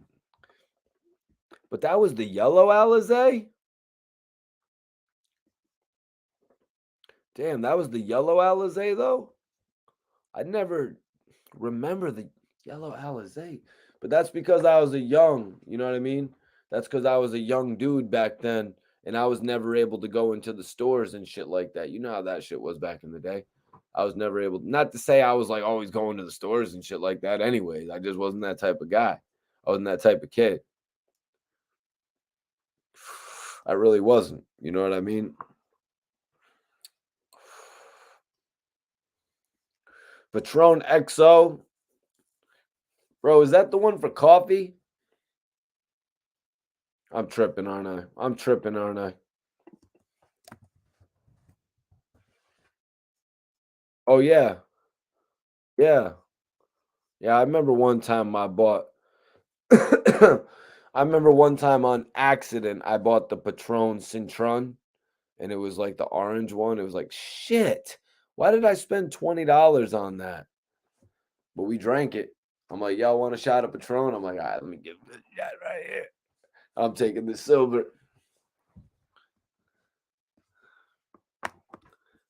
Bro, I ain't tweaking, bro.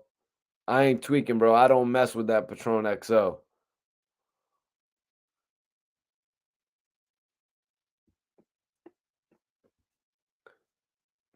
I never had Cristal. I never had Cristal because back in the day, like when that shit was like $250 back in the day in one of these stores that I actually went to. And and then even when I was in Miami, the cheapest bottle of Ace of Spade I ever found was $228. And I just found that incredibly ridiculous. I found it to be an incredibly ridiculous amount of money to spend, you know what I mean, on alcohol. So I would never do it. Now, I made an exception, you guys, the Dom Perignon. Now, 2008, I got a bottle. It was not in 2008. It was a bottle of 2008 Dom Perignon, which they don't really have anymore. They have 2010 mostly. That's the year you'll mostly get nowadays, you guys. If you go and buy some Dom P for $200 a bottle, it'll mostly be 2010. But but a couple years ago, before it was actually before a Nelly concert. It was actually before Nelly concert. No, this is my second time buying it at the Nelly concert. So we go and we buy it. It was like $180, $186 with tax. That shit, man. Dom Perignon is the best champagne, even better than Ace of Spade, which I have had. I have had Ace of Spade as well in the club and all that when I was with these football players and shit. Yeah, it was a movie, man. When you're rolling with football players who have actually won the Super Bowl, you know what I'm saying? Who run record labels and shit like that. Shout out to my bro, it's Matic, for putting me in all kinds of positions like that, man. Nah, JP. Nah, JP. I actually have not splurged.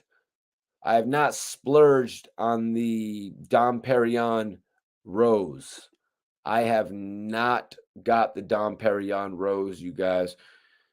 Shit's like $400. I think it was like $399. Am I right? It was not $299. If it was $299, I would not have flinched. You know what I'm saying? But $399? Like, come on, man. Who do you think I am?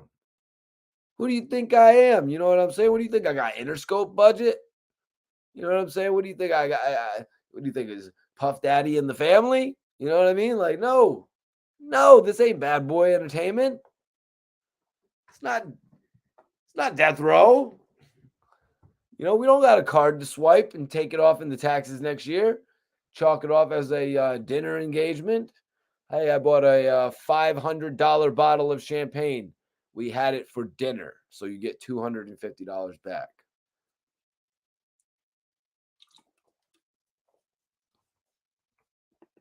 Opinion on Jake Paul.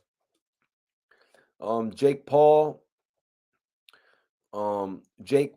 actually went up from being kind of laughed at. You know what I mean? People looked at him and his brother like they really wouldn't become anything. And now they're at the point where they're all over pay-per-view. They've transitioned from YouTube, I guess. I guess that's what him and his brother were doing. You know what I mean? At the beginning, I'm not really too sure. I came along a little bit late. You know, Logan Paul was doing impulsiveness. Jake Paul had been in a fight where or a boxing match where everybody thought he was going to lose. He ended up winning.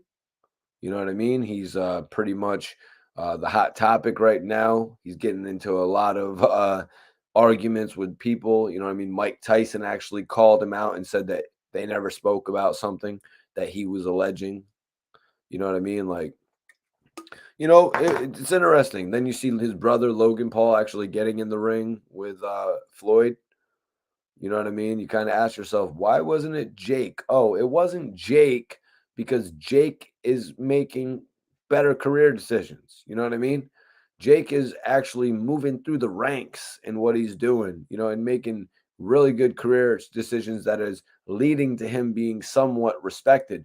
Now, Logan has to do off the wall shit like that because he's the guy, he's the one who's still on the podcast. You know what I mean? He's the one who's still making his money on YouTube or something like that. And now he's got to go and do things like box Floyd Mayweather. Now he's got to go do things like WrestleMania last year, WrestleMania the year before. You know what I'm saying? He's doing things like that. And why? Because he's got the opportunity. He's taking advantage of the opportunity. But Jake Paul, man, he's actually put himself in transition to where he's decently respected by the media. You know what I mean? To the point where the media is coming up to him. They want his every move. You know what I mean? I think he's much more famous than his brother at this point. But his brother is making some steps as well, man. He's got a little WWE contract, it seems. Looks like we're going to probably see Logan Paul versus The Miz. And as far as Jake Paul, wasn't there some things with Jake Paul and Tyson Fury? Wasn't there something Jake Paul, Tyson Fury?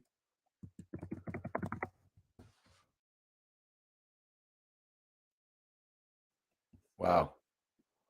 Yeah. We'll have to wait and see what happens there. And then you want to know what? Exactly. Right there, what it do, TV. Jake Paul is not respected. He's protected. He's being protected. He's being protected. What did 50 Cent say back in the day? 50 Cent said, they love nothing more than to see you rise. And after that, they love what they love more after that is seeing you destruct, seeing your self-destruction. When you reach your pinnacle, they love seeing it all go away. They love seeing it all burst right in your face, seeing how you react to it. It makes for some of the best television. It makes for some of the most embarrassing film decisions. Shit that I don't even really need to bring up. But in all honesty, man, to just go on the internet and say a man isn't respected, you know what I mean? I guess that's your prerogative, bro. But you know what I mean? He's obviously well respected by enough people to sign multi-million-dollar contracts. You know what I mean? So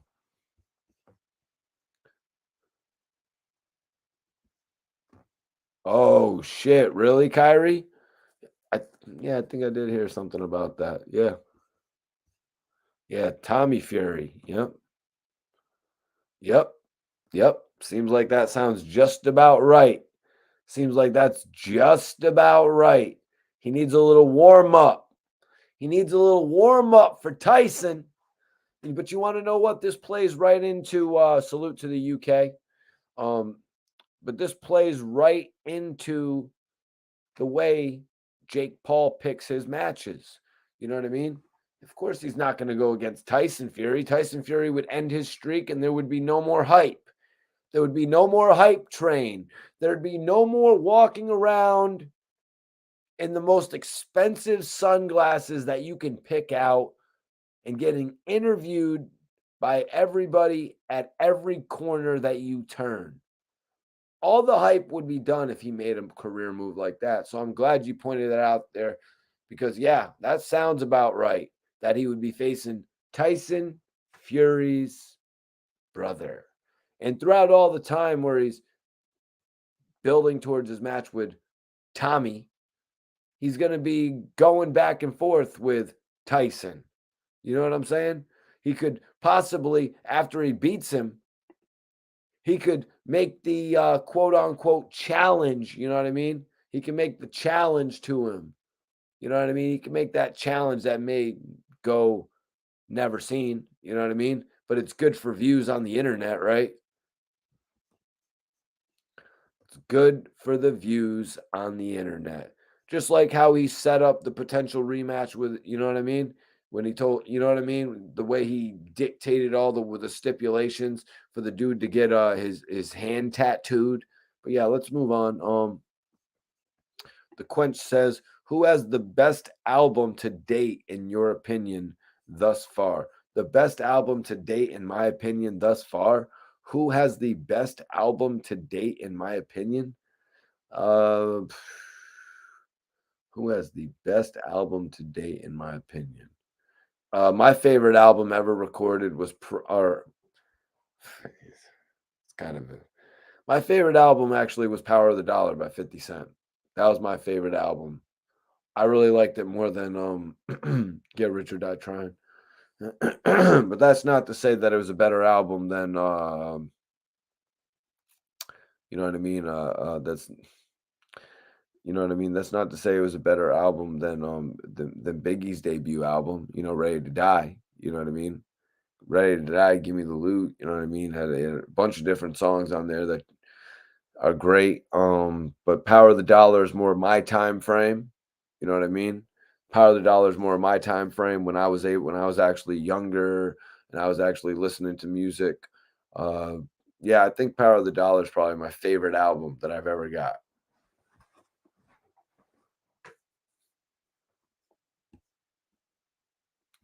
Liverpool, what's up? What's up? Manchester, what's up?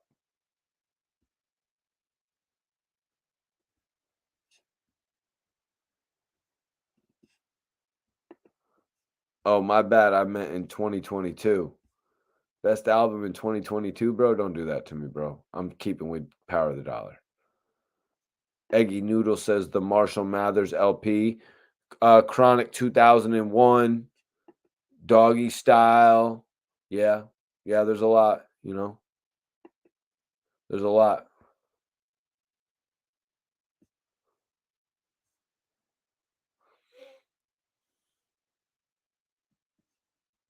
Big up Tyson Fury, Tommy Fury. I'm gonna have to watch that one. I remember watching Logan and Floyd. Me and my boy actually just popped out on it. What It Do Live says, how'd you feel about the Kendrick album? Well, y'all are gonna have to stay tuned for that because I'm gonna be speaking on it in my new show with my boy RBH C's. We got a couple guys from coming on to the show. We're gonna be doing a show where we go out to the best restaurants, a little cooking vibe show. You know what I'm saying? Little eating show vibe. You know what I mean? Because there's a lot of classic places in Connecticut that we're gonna go discover. And actually, my guy RBH was talking about the Kendrick Lamar album, the singles on the show. So you're going to have to stay tuned for that. I'm just letting everybody know now. Stay tuned for that new show. We're going to go eat some good food. We're also going to have some good hip hop discussion.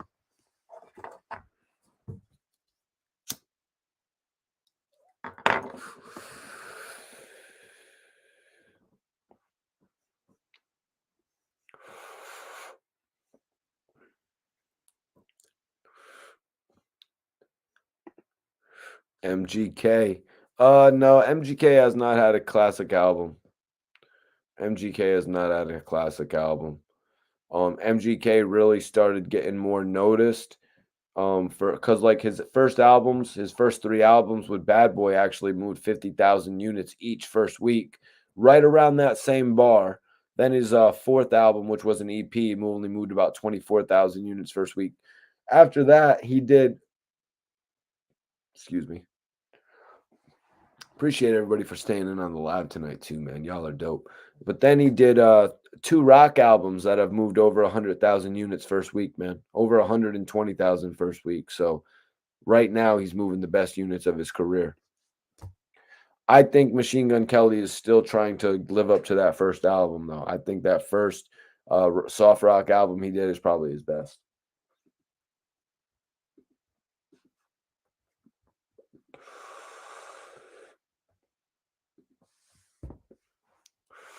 Hell yeah, Louis Peasy's in the building. I was telling my brother about Zoe Saldana yesterday, about your cousin. We had a good laugh about that, man. I appreciate you, bro.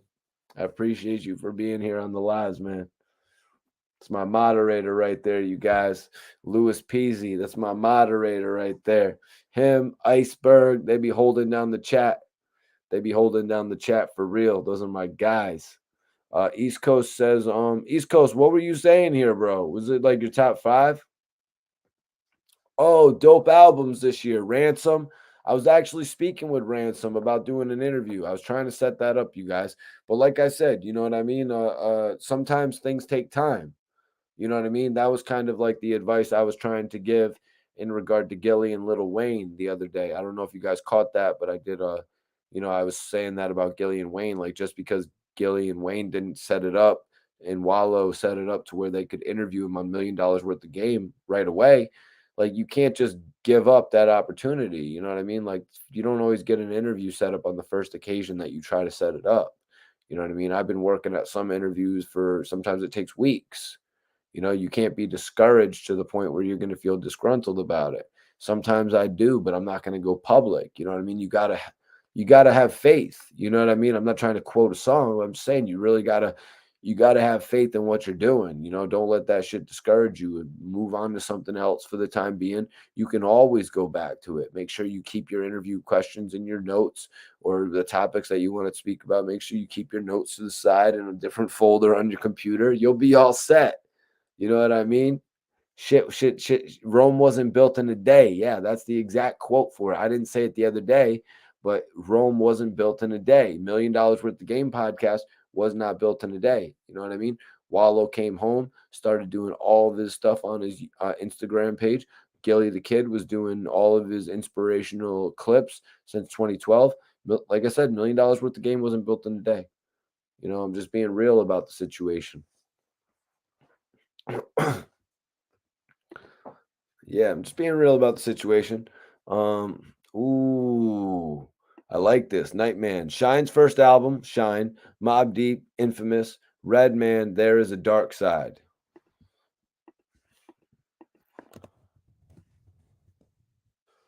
Yeah, man, I'm big on Shine's first album. I'm big on Shine's first album. Uh Arguably, I want to know, Shine or Godfather Buried Alive?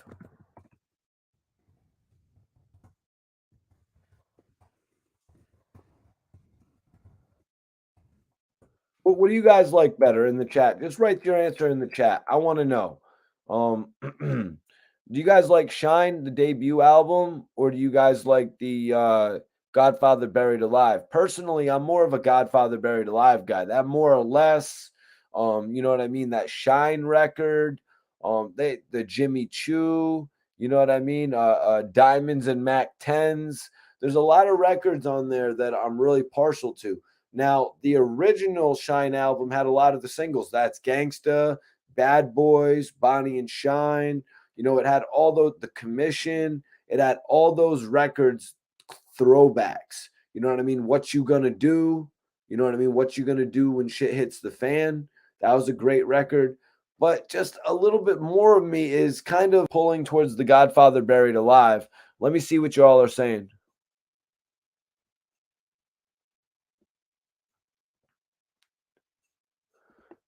East Coast says Shine. Yeah, Method Man Tikal. Also, the Tikal prequel. I really like that album, even though a lot of people slept on it. I was really big on the Tikal prequel album.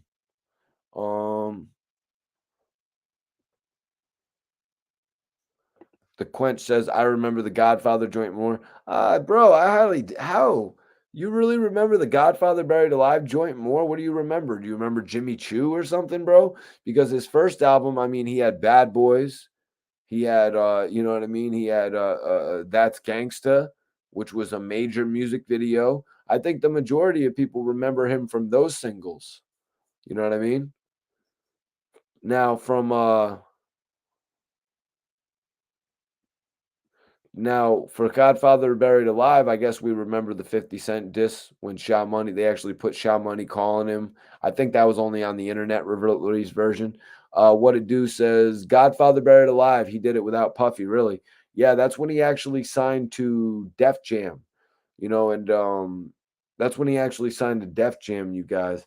I'm gonna have to put out that clip out exclusively because I had 10 Toes Down. Actually, he did the most funny impersonation of Shine, and he actually spoke on Shine being locked up. So I might have to put that out exclusively, you guys, because I thought that was a big clip. And I think maybe it was overlooked potentially. And that Shine impersonation from 10 Toes Down is absolutely hilarious. Hopefully, I can get 10 Toes Down back on the channel in the future. I know he has a new clubhouse with SV Twiz, which is awesome.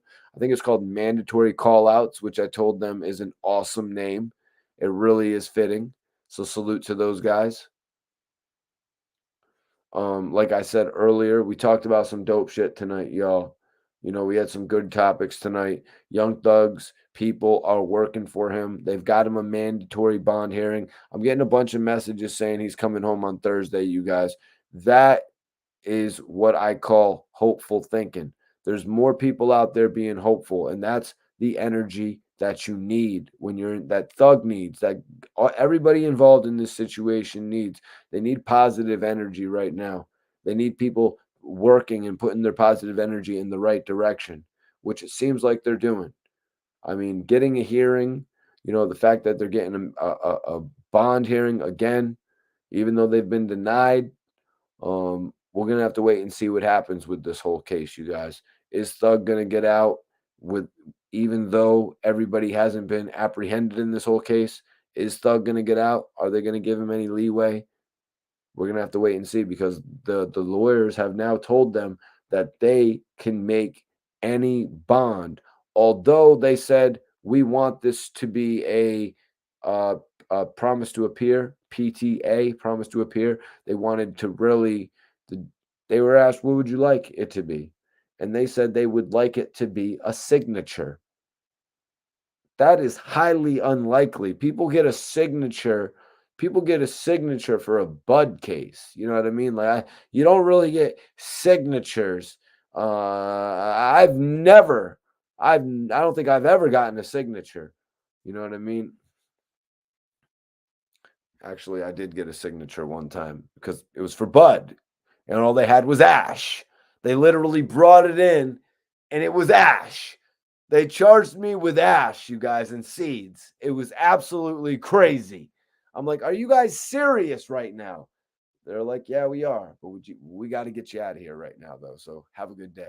So yeah, there's a lot more to that story that I'm not getting into, though. You know what I mean? Because there was actually like this. They had brought in this other dude, and then they're like, yeah, we got to get this dude out of here for the bud and shit. But it was a whole crazy story behind that shit, man. 36 chambers. I'll tell it one day when I'm on a real podcast and shit like that. You know what I mean? When I'm sitting with Sway, you know what I mean? I'll tell that story when I'm sitting with Sway.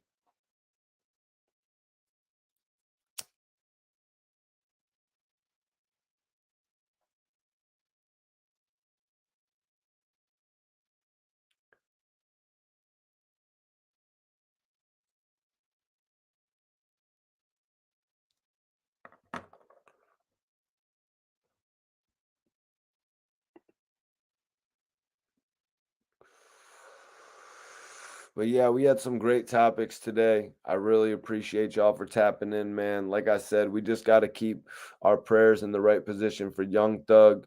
Hopefully he gets this emergency bail hearing. Like I said, I haven't heard a date yet. And I also said I never really heard of an emergency bail hearing. You know what I mean? We just witnessed how everything played out in that whole straight drop case. So that's the most recent court hearing that we really heard about.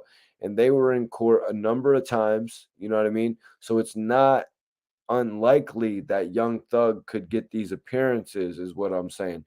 They checked in with Straight Drop and his associate multiple times, numerous times, in order for him to ask if he had a lawyer. You know what I mean?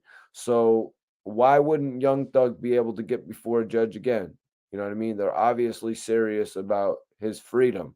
So we're all gonna remain hopeful. I hope that Thug is gonna get out of this situation because you don't wish jail on nobody out there. You know what I mean? You don't do that. I think we're all under that same feeling. And then also Wack 100 put all the cards on the table. You know what I mean? Last week he actually responded to Jay Prince, but he actually put all the cards on the table this week with all the information. There's a lot more details about that interview of Larry Hoover, and I think that shit is about to go through the roof. You know what I mean? I think they're going to get a major deal for that. That's just the way that I feel in particular, you guys. I think they're going to get a major deal in that situation for whatever network picks it up. Look what Peacock is doing right now. They're buying up all types of content. You know what I mean? They're creating all types of stories and actually giving these young storytellers, directors, producers, whatever. They're giving them actors, they're giving them an outlet to actually put their material out there. I really love the presentation of Bel Air. You know what I mean? Especially on, I believe it was on Peacock only. You know what I mean? Not too sure, but that's where I watched it.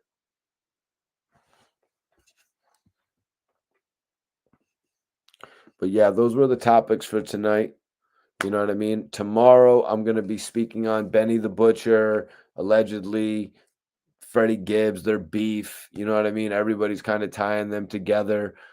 Freddie Gibbs flaunting out his chain, his watch, performing with the Pooh Shiesty face mask on. Yeah, we're going to talk about all that tomorrow. We're going to talk about YFN Lucci tomorrow as well. That's right, you guys. We're going to talk about YFN Lucci and how he pertains to this whole situation as well. So everybody that is not subscribed to this channel, if you're watching this on demand tomorrow, if you're vibing, driving on a road trip, if you're at work, you know what I mean? If you're at work busting it down, you know what I'm saying? Or if you're just at home busting it down, if you know what I'm saying, vibing out to the podcast, the live podcast that I do. I hope you're enjoying it. I hope you stay tuned in. I hope you tell a friend about Mikey T, the movie star, so the legend can continue to grow. I've been doing this shit since 2009. You know what I mean? Got it. I've been doing this since 2009, but also, well, yo, Quench, you need to throw up that link in the chat, man. And yo, Quench, throw that link up in the chat, bro. Definitely appreciate the $5 super chat.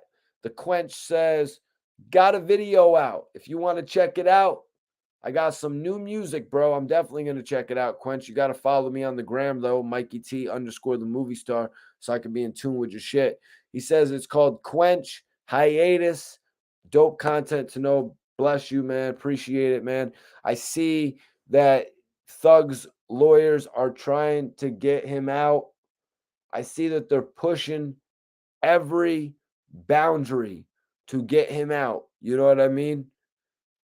I don't know. They're commenting on my page. They're saying Thursday. I just saw a couple comments put. I don't know if this meeting is going to be happening on Thursday. It's tomorrow's Wednesday. You know what I mean? It's Wednesday morning. You know what I'm saying?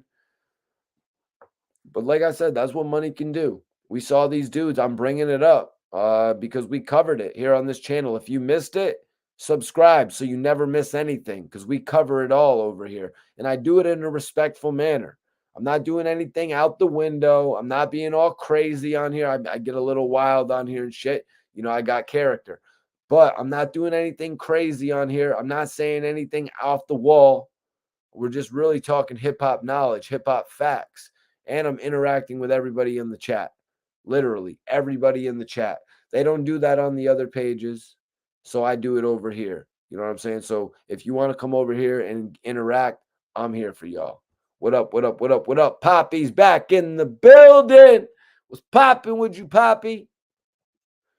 Hey, Nightman, save that for tomorrow. Nightman, save that for tomorrow, bro. Why? Save that for tomorrow, bro.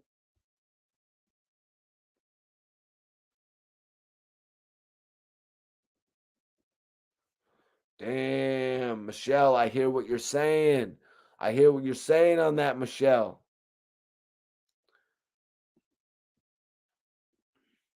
Everybody subscribe to the channel right now, though, man. Subscribe to the channel if you haven't subscribed. Send a super chat right now if you have any questions. It's been a dope live video tonight, guys. I really appreciate everybody for tapping in. And make sure you tap in tomorrow for my exclusive live video, y'all. Don't ever miss the content on this channel. I'll see y'all tomorrow night. Peace.